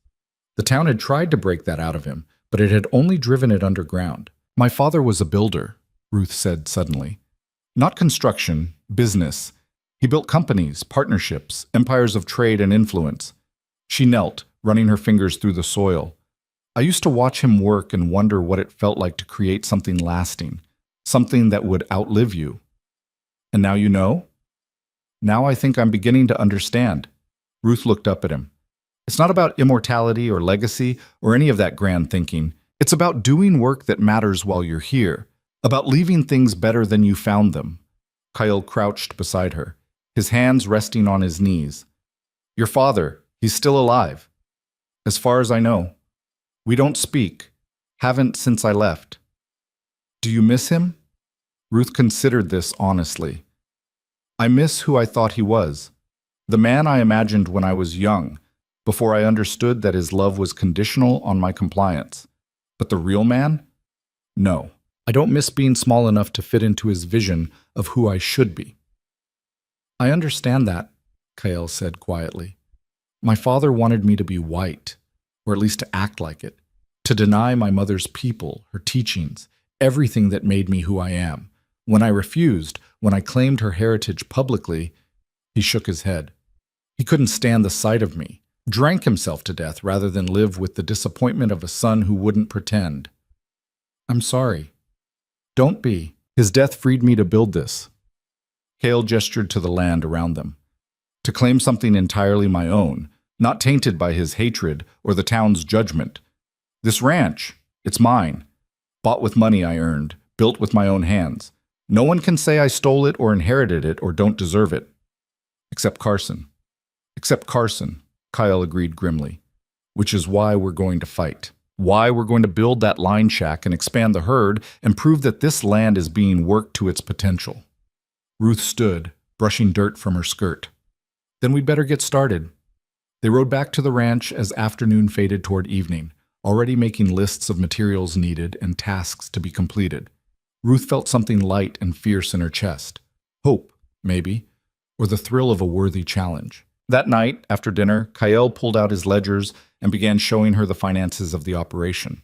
Ruth had some head for numbers from watching her father's business dealings, and she quickly grasped the precarious balance Kyle was maintaining. If we can get 20 head established in the northern pasture and see them through to spring calving, that's potentially 40 head total, she calculated. At current market prices, even accounting for losses, it could mean the difference between barely surviving and actually thriving, Kyle finished. But it's a gamble. If we lose the herd to weather or predators or rustlers, we're worse off than before. Life is a gamble, Ruth countered. The question isn't whether to risk, it's whether the potential gain is worth the potential loss. And you think it is? Ruth looked around the kitchen, their kitchen now, in a way that had nothing to do with ownership and everything to do with belonging. She thought of the northern pasture waiting to be claimed, of the line shack they would build together, of the future that was no longer just survival, but actual growth. Yes, she said firmly. I think it is. Kyle studied her across the table, and Ruth saw something in his eyes that made her pulse quicken. Not just respect or partnership, but something warmer, something neither of them was quite ready to name yet. Then we do it, he said. Together. The word carried weight beyond the immediate decision. Together meant partnership. Together meant trust. Together meant that somewhere along the way, without either of them quite meaning to, they'd become something more than employer and employee, more than two people sharing space. Together meant they'd become a unit worth fighting for. Ruth nodded, unable to speak past the sudden tightness in her throat. Outside, the wind picked up, carrying the first real hint of the winter to come. But inside, by lamplight and shared purpose, they began to plan their war against those who would take what they'd built. And Ruth thought that perhaps this planning, this partnership, this quiet determination in the face of opposition, this was what she'd been running toward all along. The work began at dawn the next day, and it was harder than Ruth had imagined. They hauled lumber from town on a borrowed wagon, Tom Yates extending them credit that spoke of quiet faith Ruth hadn't expected. The timber was rough cut and heavy, and by the end of the first day, Ruth's hands were blistered despite the gloves Cale insisted she wear. We can slow down, he said that evening, watching her struggle to hold her fork. There's no race. Yes, there is. Ruth forced herself to eat, knowing her body needed fuel. Every day we delay is another day Carson can build his case. We finish this fast and we finish it right. Kyle said nothing, but the next morning he'd fashioned crude padding for the inside of her gloves and showed her how to wrap her hands beneath them. Small kindnesses that spoke louder than words. They fell into a rhythm over the following days. Up before dawn, quick breakfast. Then the long ride to the northern pasture with supplies loaded on a pack horse. They worked side by side, Kyle teaching Ruth how to measure and cut, how to join beams so they'd hold against wind and weather, how to think 3 steps ahead so nothing was wasted. Ruth learned that building was as much about patience as strength. That rushing led to mistakes that cost time to fix. She learned to read the land the way Kyle did, understanding how water would flow, where wind would hit hardest, which direction to face the structure for maximum shelter. And she learned about Kyle in ways that working together revealed. The way he went quiet when concentrating, his brow furrowed and his movements precise. The way he'd pause sometimes and just look at the land, drinking it in like water. The way his rare smiles came more easily now, especially when Ruth surprised him with competence he hadn't expected. You're a quick study, he said one afternoon as she finished notching a beam properly on her first try. I had good teachers. My mother insisted I learn practical skills despite my father's protests. Ruth wiped sweat from her forehead. She said a woman who could only be decorative would never survive real hardship. Your mother sounds wise. She was. She died when I was 16. After that, my father tried to mold me into the perfect ornamental daughter, but some of what she taught had already taken root too deep. Ruth ran her hand along the smooth wood. I think she'd approve of this, of me doing work that matters. She'd be proud, Kyle said quietly. I know I am. The words settled around Ruth's heart like a warm blanket. Praise from Kyle was rare and never given lightly. She ducked her head to hide the flush of pleasure and picked up the next beam. By the end of the second week, the line shack had walls and a roof. It was small, barely larger than Ruth's bedroom at the main house, but it was solid. They'd built it to last, every joint tight, every board secured. Standing inside it felt like standing inside proof that impossible things could be made real through sheer determination. We need to celebrate, Ruth said, looking around at their work. Celebrate how? We're 10 miles from the nearest bottle of whiskey. I brought supplies. Ruth pulled out the small pack she'd carried separately. Inside were 2 tin cups, a thermos of coffee that was probably still warm, and a small cake she'd baked the night before and wrapped carefully. Kael's expression softened as she unpacked it all. You planned this. I planned for the possibility. Ruth poured coffee into both cups, handed him one. To the line shack. May it stand as long as this ranch does. They touched cups, the metallic clink small but significant in the evening quiet. The coffee was lukewarm but good, and the cake was slightly crushed from the ride but edible. They sat on the floor of their new building as the sun set through the open door, painting the world in amber and gold. What happens now? Ruth asked. Now we move the cattle, 20 head like we planned. Get them settled before the first snow. Kael bit into the cake, chewed thoughtfully. Then we start the rotation. One of us here every 3 days or so, checking on them, moving them to fresh grazing, watching for trouble. You mean you'll be here? I'll stay at the main ranch. I mean we'll both rotate through. Kyle looked at her seriously. You're as capable as any hand I could hire, Ruth. More so because you care about this place, about making it work. You trust me with that? Ruth couldn't quite keep the surprise from her voice. I trust you with everything. The words were simple, but the way he said them made Ruth's breath catch. You've earned that these past weeks. Your competence, your commitment, your refusal to quit when things get hard. Ruth set down her cup, her hands suddenly unsteady. Kael, I know we haven't talked about it, about what this is between us. He met her eyes. But it's more than employment, Ruth. Has been for a while now, if I'm honest. What is it then? Partnership, friendship. He paused, choosing his next words carefully. The potential for more, if you're willing, if that's something you'd want.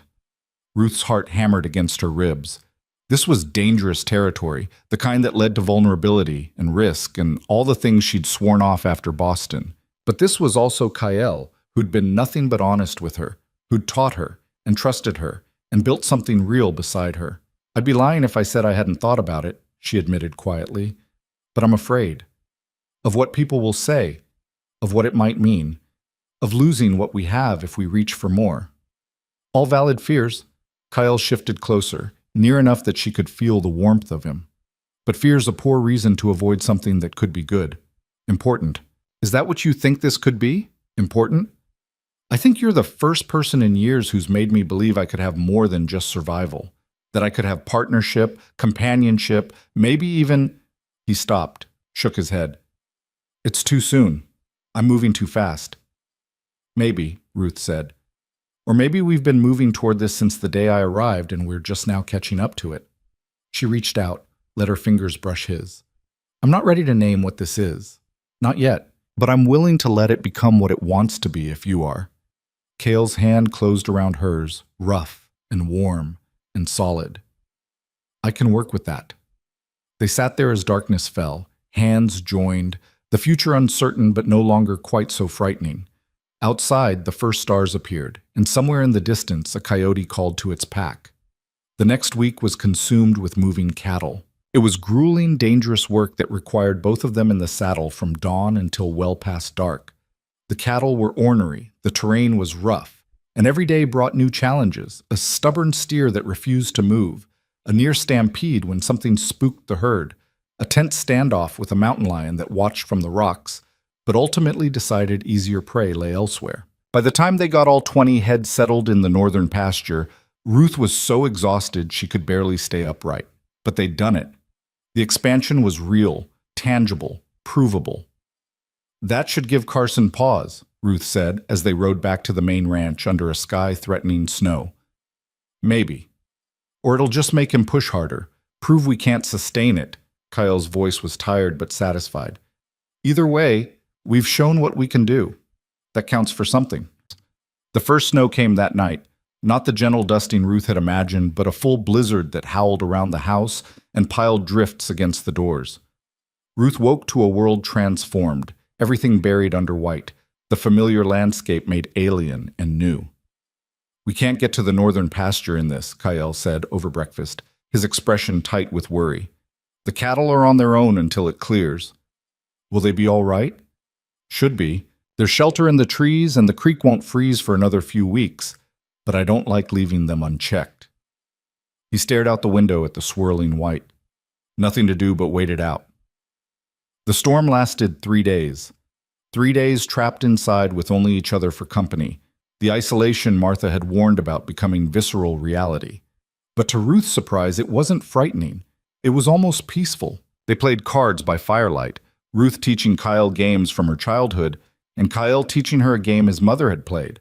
They talked about everything and nothing, childhoods and dreams and the 100 small observations that make up a life. They cooked together, cleaned together, existed in a companionable proximity that felt natural rather than forced. On the third night, Kyle asked about the locked room again, obliquely. "My mother's things are in there," he said as they sat by the fire. "Her clothes, her tools for beadwork, the few books she owned. I locked it after she died because looking at them hurt too much. Kept meaning to go through it, but," he shrugged, "time passed. It got easier to just keep it closed." "Do you want to open it?" Ruth asked carefully. "I don't know. Part of me thinks I should. Let go, move forward. But part of me is afraid that if I do, I'll lose the last piece of her I have left." Ruth understood that fear intimately. "Things aren't people, Kyle. Opening that room won't make her less real or less important. It might actually let her memory breathe a little." He considered this, staring into the flames. "Would you come with me? When I do it?" "Of course." They didn't do it that night, but the offer had been made and accepted. Another layer of trust, another brick in the foundation they were building together. When the storm finally cleared, they rode out to check on the northern herd. The line shack had held perfectly. The cattle had weathered the storm in the sheltered valley, and Ruth felt a surge of fierce pride at what they'd accomplished. But the peace didn't last long. They returned to find a rider waiting at the main ranch, one of Carson's men, holding an official-looking document. "What's this?" Cale's voice was hard as he dismounted. "Notice of assessment," the man said, clearly uncomfortable. "Mr. Carson's filed a petition with the Territorial Land Office, claims you're not meeting the requirements for maintained ownership. They're sending an assessor in 2 weeks to evaluate." Ruth felt cold that had nothing to do with the snow. "On what grounds?" "Insufficient improvements, minimal profitability, failure to develop the land to its potential." The man wouldn't meet their eyes. "It's all in the papers. You can contest it, but the assessment will happen regardless." He rode off before they could respond, leaving them standing in the yard with the document that could mean the end of everything. Cale read through it slowly, his expression growing darker with each paragraph. When he finished, he looked up at Ruth, and she saw something in his eyes she hadn't seen before: defeat. He's done it carefully, hit every technical requirement, dotted every legal line. Even with the northern expansion, he can argue it's too new to count, that it shows poor planning rather than development. Cale's voice was hollow. "He's gonna win." "No." Ruth took the papers from him, scanned them herself. "No, he's not. Because we're not going to let him." "Ruth, you don't understand how this works. Carson has money, influence, lawyers. What do we have?"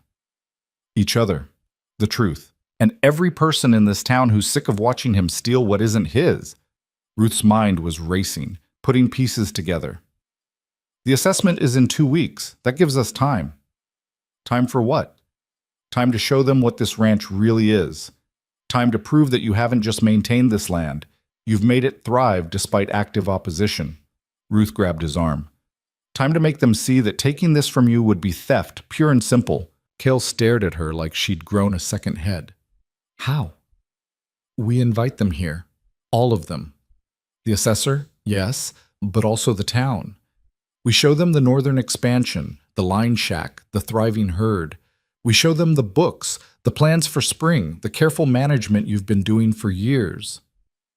Ruth was pacing now, energy and determination driving out the cold fear. We make it impossible for them to justify seizure because the evidence of success will be right in front of their faces. You want to put on a show. I want to put on a demonstration of competence, of vision, of everything this ranch is and could be. Ruth stopped in front of him. Unless you'd rather just hand Carson the victory without a fight.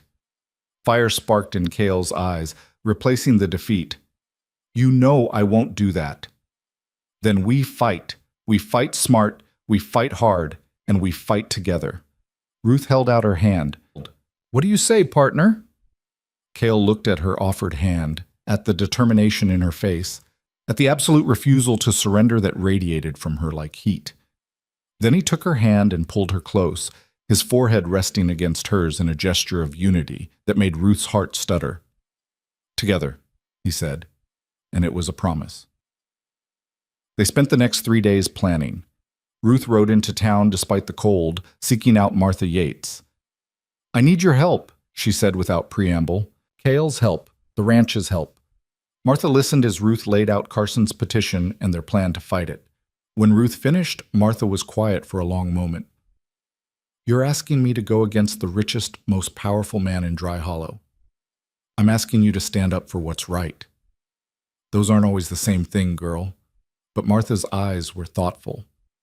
Still, I've never liked bullies, and Carson's the worst kind, the kind that uses law and money to justify cruelty.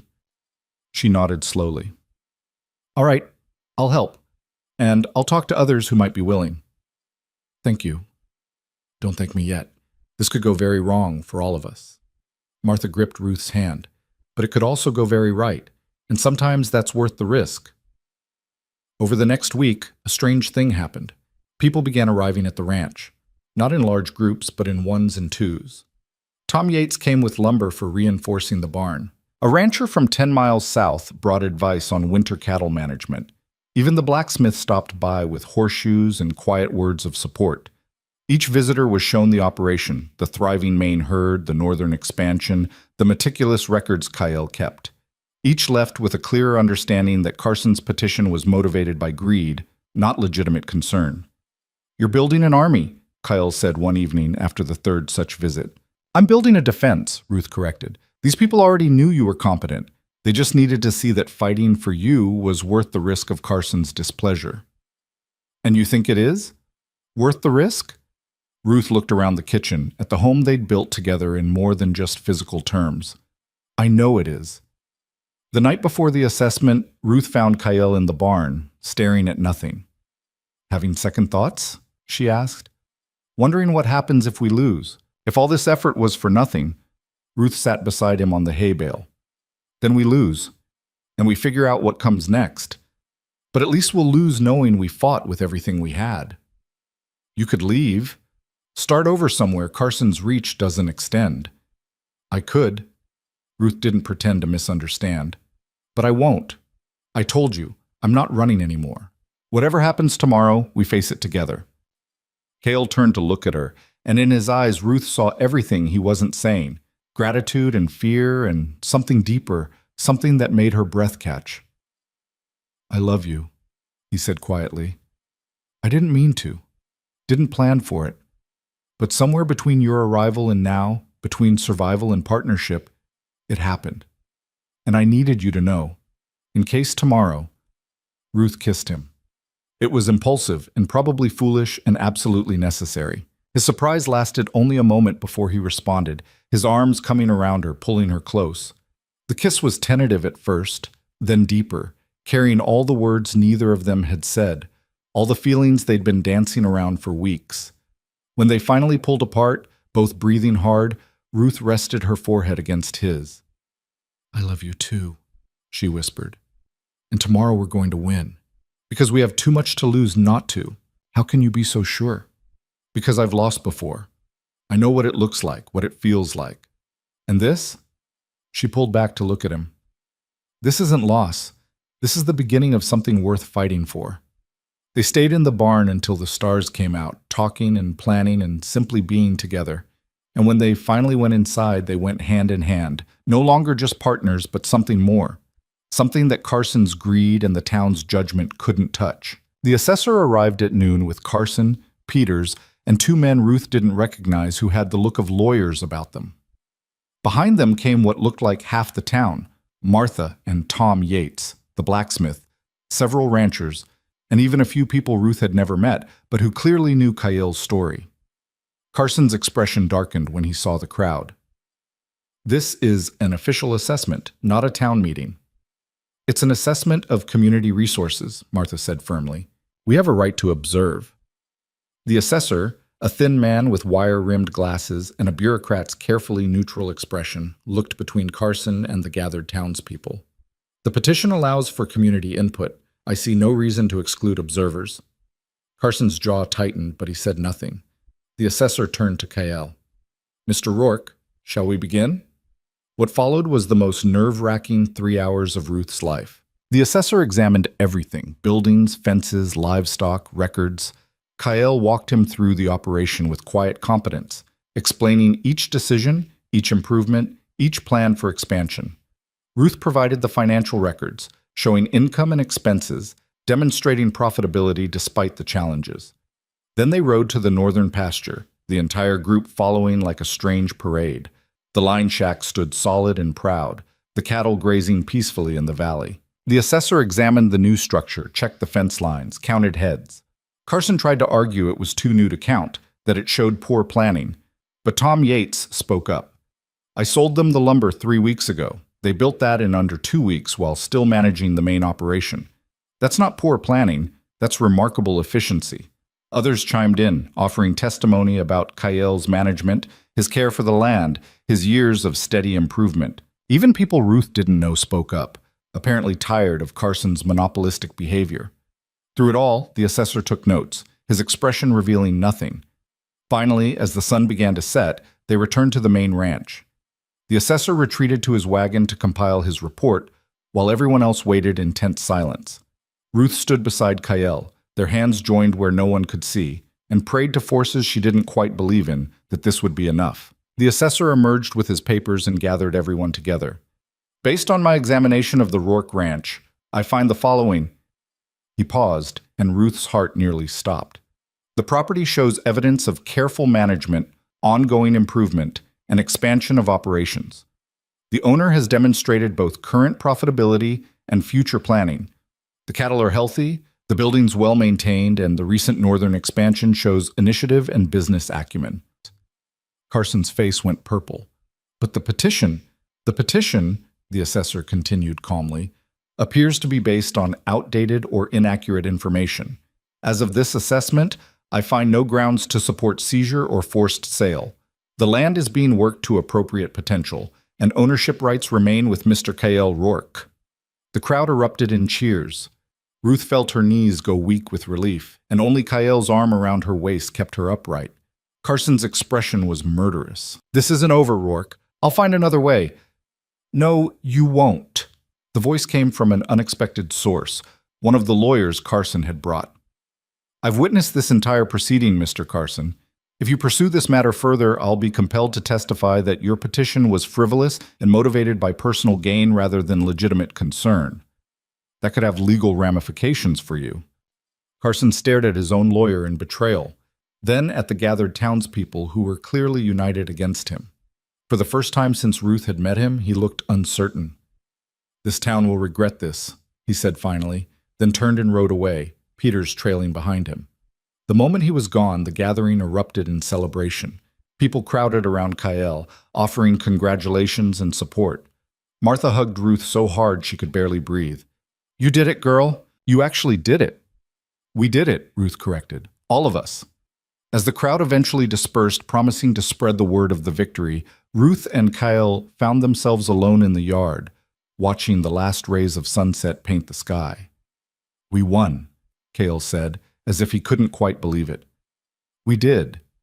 He pulled her close, and Ruth went willingly, resting her head against his chest and feeling the steady beat of his heart.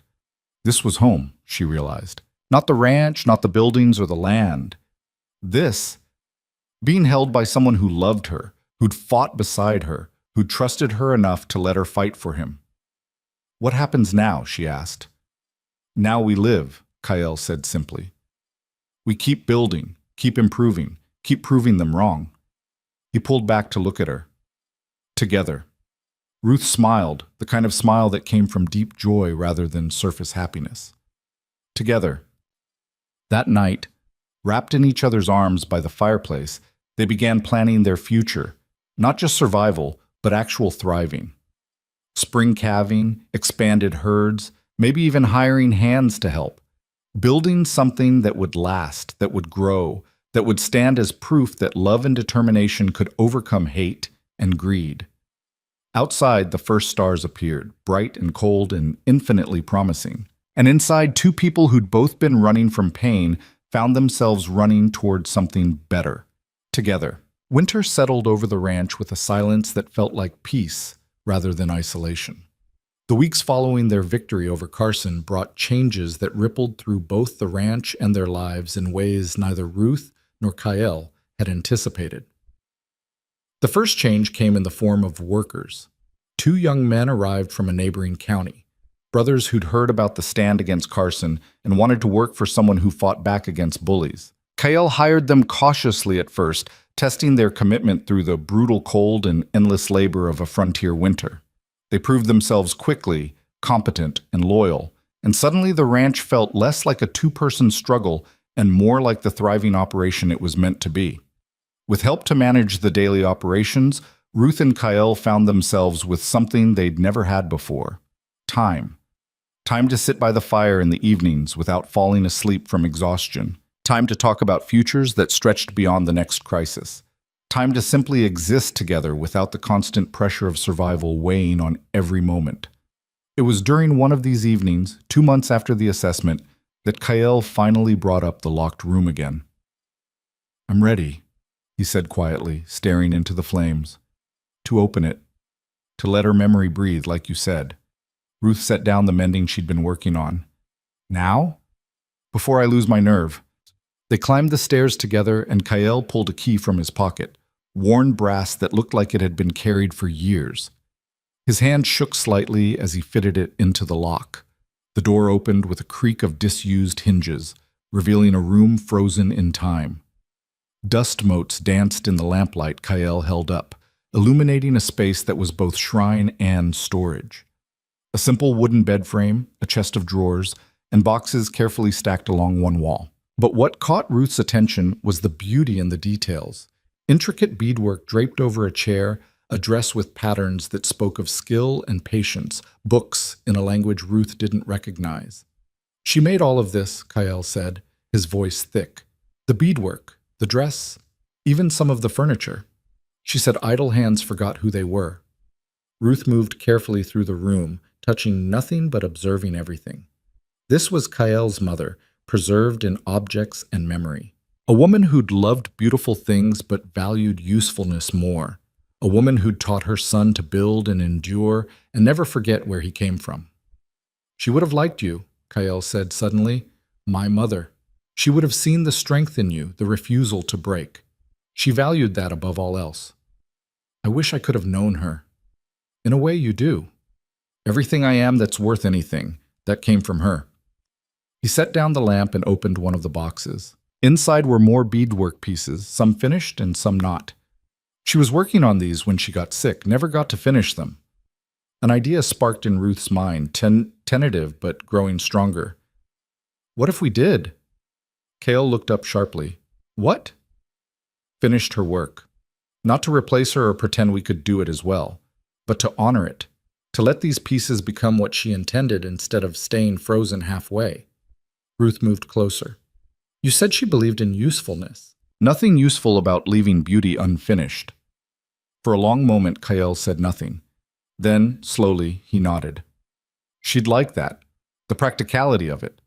He pulled out a partially completed piece, what looked like it would become a belt or sash.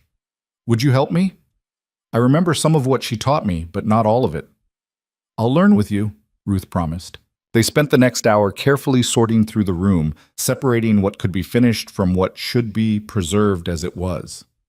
It was painful work, each object carrying weight and memory, but it was also healing. The room began to feel less like a tomb and more like a treasure waiting to be shared. "What will you do with it all?" Ruth asked as they prepared to leave. Kael looked around the room one last time. "Some of it I'll keep, personal things, things that matter, but the rest, the beadwork, the beautiful things she made. Maybe it's time to let them go out into the world. Let other people see what she could create." He paused. "Maybe donate some to the church for their charity auction." She would have liked that, helping people.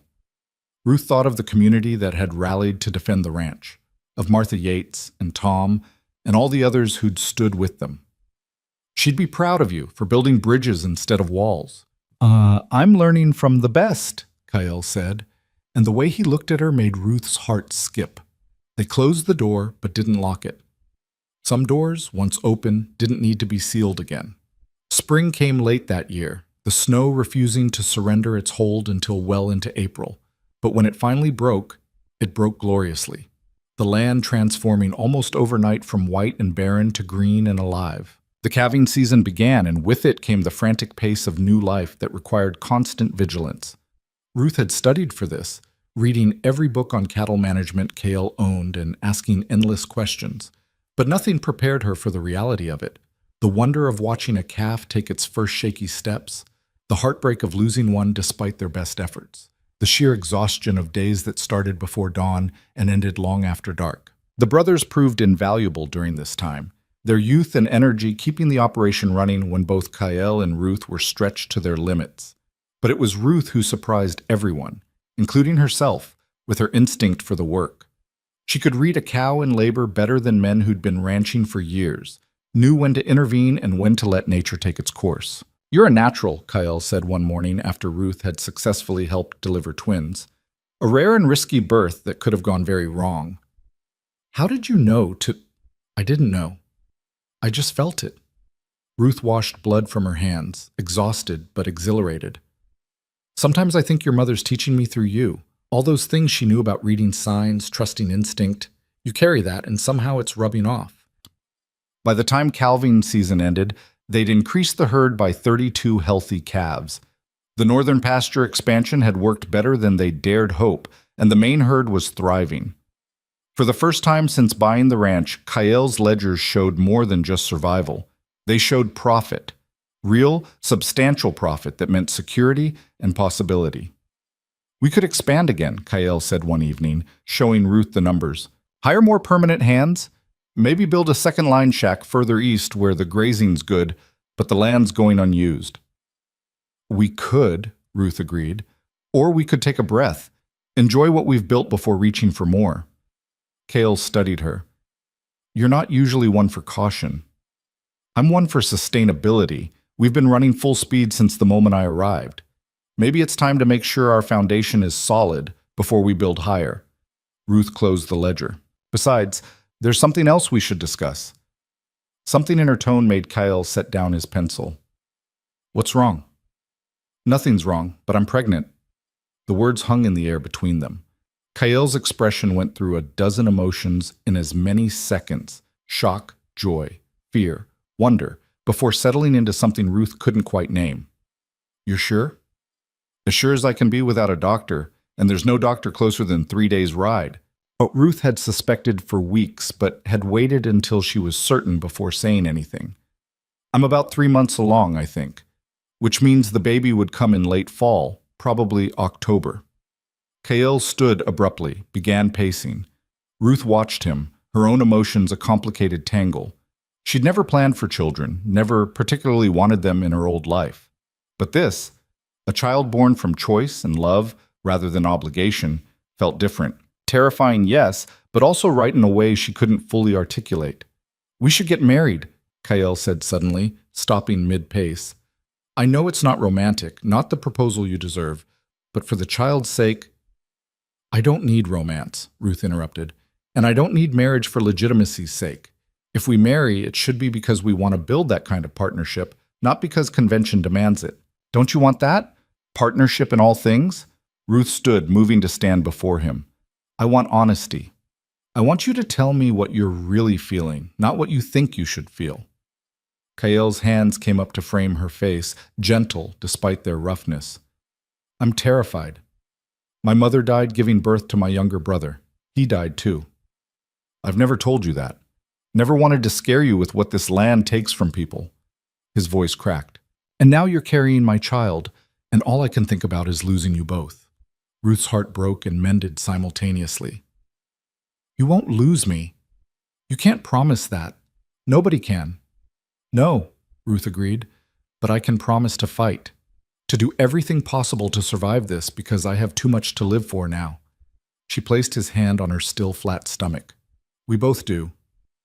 Kael pulled her close, and Ruth felt the tremor in his arms, the fear he was trying so hard to control. She held him just as tightly, understanding that this vulnerability was trust of the deepest kind.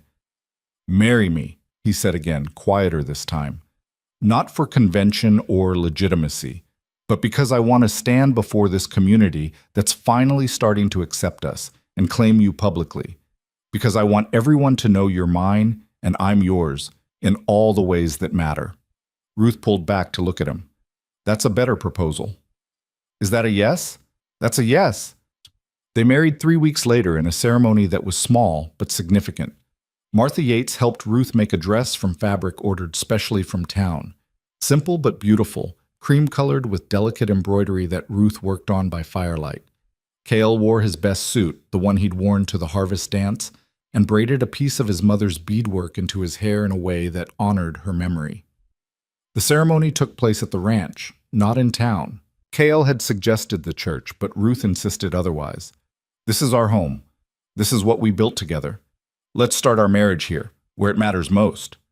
Tom Yates officiated, his weathered voice carrying the words of commitment across the small gathering. The 2 hired hands stood witness, along with Martha and a handful of others from town who'd become unlikely allies. Even the blacksmith came, bringing horseshoes bent into circles as wedding gifts. When Kael kissed her, sealing their vows, Ruth felt something slot into place deep in her chest. This was wholeness. This was belonging. This was what she'd been searching for without knowing it. Not rescue or escape, but true partnership with someone who saw all of her and loved her anyway. The celebration was modest, a meal Ruth and Martha had prepared together, music from a fiddle, one of the hands played surprisingly well, and dancing as the sun set over the land they'd fought so hard to keep. Ruth danced with her husband under stars that seemed close enough to touch, and for the first time in her life, felt like she was exactly where she was meant to be. But happiness, Ruth learned, was not the same as ease. As her pregnancy progressed, the work became harder. The heat of summer was oppressive, and her changing body struggled with tasks that had been second nature weeks before. Kael hovered, worried and protective to the point of frustration. I'm pregnant, not dying, Ruth snapped one afternoon after he'd tried to stop her from carrying water to the garden. I know that, but you're carrying precious cargo, and I won't risk. Risk is part of life, Kael. I can't spend the next 6 months wrapped in cotton. Ruth softened her tone. I know you're afraid, but you have to let me live, even if that means taking reasonable risks. It became a negotiation, finding the balance between Ruth's fierce independence and Kael's consuming fear. She agreed to let the hired hands take on heavier tasks. He agreed to stop treating her like she was made of glass. Together, they found a rhythm that worked, even if it wasn't always comfortable. The summer brought unexpected challenges beyond Ruth's pregnancy. A drought settled over the region, the creeks running low and the grass turning brown earlier than usual. Cattle prices dropped as everyone tried to sell stock they couldn't feed. The profit from spring calving evaporated into the cost of hauling water and supplementing feed. We're going to be all right, Kael said one night, staring at the ledgers that no longer looked as promising. We have reserves. We'll make it through. But Ruth could hear the worry beneath his words. They'd fought so hard to build security, and now weather and market forces threatened to undo it all. Then Martha Yates arrived with news that changed everything. Carson's leaving, she announced without preamble. Selling his holdings and moving east. Some kind of financial trouble, though he's keeping it quiet. Ruth and Kael exchanged glances. Selling to who? Kael asked. Bit of everything. The bank's being bought by a consortium from Denver. Most of his land parcels are going to various ranchers. Martha paused significantly. including a section that borders your northern pasture. The buyer wants to meet with you about potentially combining operations, sharing resources. It was opportunity disguised as neighborliness. The bordering section had better water access than their northern pasture, and combining resources could mean weathering the drought more easily. But it also meant trusting a stranger, opening their operation to outside influence. "Who's the buyer?" Ruth asked. "Name's Elizabeth Garrett, widow from back east who's investing in frontier land. Word is she's shrewd but fair." Martha smiled slightly. Apparently she heard about the woman who stood up to Carson and wanted to meet her. Ruth felt Cale's eyes on her. "What do you think?" he asked. "I think we meet with her. Hear what she has to say." We don't have to commit to anything, but closing doors without looking through them first is foolish. Elizabeth Garrett arrived the following week, and she was nothing like Ruth expected. Older, probably 50, with silver hair and eyes that missed nothing. She dressed practically, rode her own horse, and got straight to business. "I've heard about your operation," she said as they showed her around. "Impressive, what you've built, especially given the opposition you've faced." "We've had help," Cale said carefully. "Help you earned by proving yourselves worth helping. That's rarer than you might think." Elizabeth examined the northern pasture with a professional eye. "My section has better water, but worse shelter. Yours has better shelter, but the creek's running low. Seems to me we could benefit each other." She proposed a partnership, shared water rights in exchange for shared grazing during drought conditions. No money changing hands, no formal merger, just neighbors helping each other survive. "Why?" Ruth asked bluntly. "What do you really get from this?" Elizabeth smiled approvingly. "Direct. I like that. What I get is assurance that my investment won't fail because my neighbors did. Ranching out here is hard enough without competing against each other when cooperation makes more sense." She paused. "Plus, I like supporting people who fight for what they've built. I did the same thing back east before my husband died. Started over out here because I wanted to prove I could." Ruth understood that motivation intimately. She looked at Kyle, saw her own thoughts reflected in his expression. This was trust, but it was also practical survival. They agreed to the partnership. The arrangement saved them both. Elizabeth's water kept their northern herd healthy through the worst of the drought. In return, Kyle's expertise in frontier ranching helped Elizabeth avoid costly mistakes. It was cooperation instead of competition, and it worked. As autumn approached and Ruth's pregnancy entered its final months, she found herself thinking about legacy in new ways. The ranch was no longer just about survival or even success. It was about what they would pass on to their child, to the community, to the future. One evening in late September, as the air finally began to cool and hint at the winter to come, Kyle brought up expansion again. But this time it was different. "Not more land," he said. "Not more cattle. I want to build a school." Ruth looked up from the baby clothes she'd been sewing. "A school?" "For our child. For the workers' children when they start families. For any family within riding distance that wants education for their kids." Kyle's expression was intense. "My mother believed education was freedom, that knowing how to read and write and figure gave you options that labor alone never could. I want that for our children, for all the children out here." Ruth felt tears prick her eyes, hormones and emotion combining. "That's beautiful and ambitious. We could start small, one room, one teacher, use it as a community gathering space too for meetings and celebrations." He moved to sit beside her. "Your father built companies. I want to build community, real community, where people support each other instead of tearing each other down." "Then we build a school," Ruth said firmly.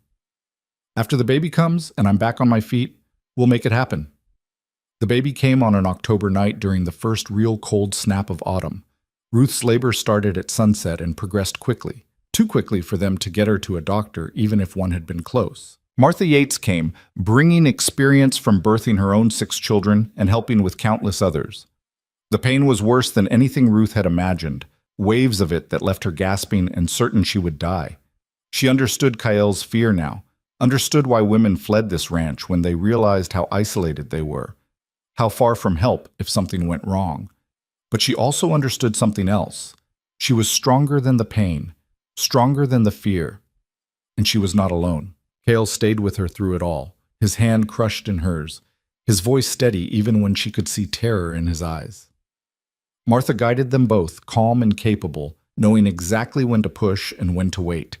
And then, after hours that felt like years, a baby's cry split the air.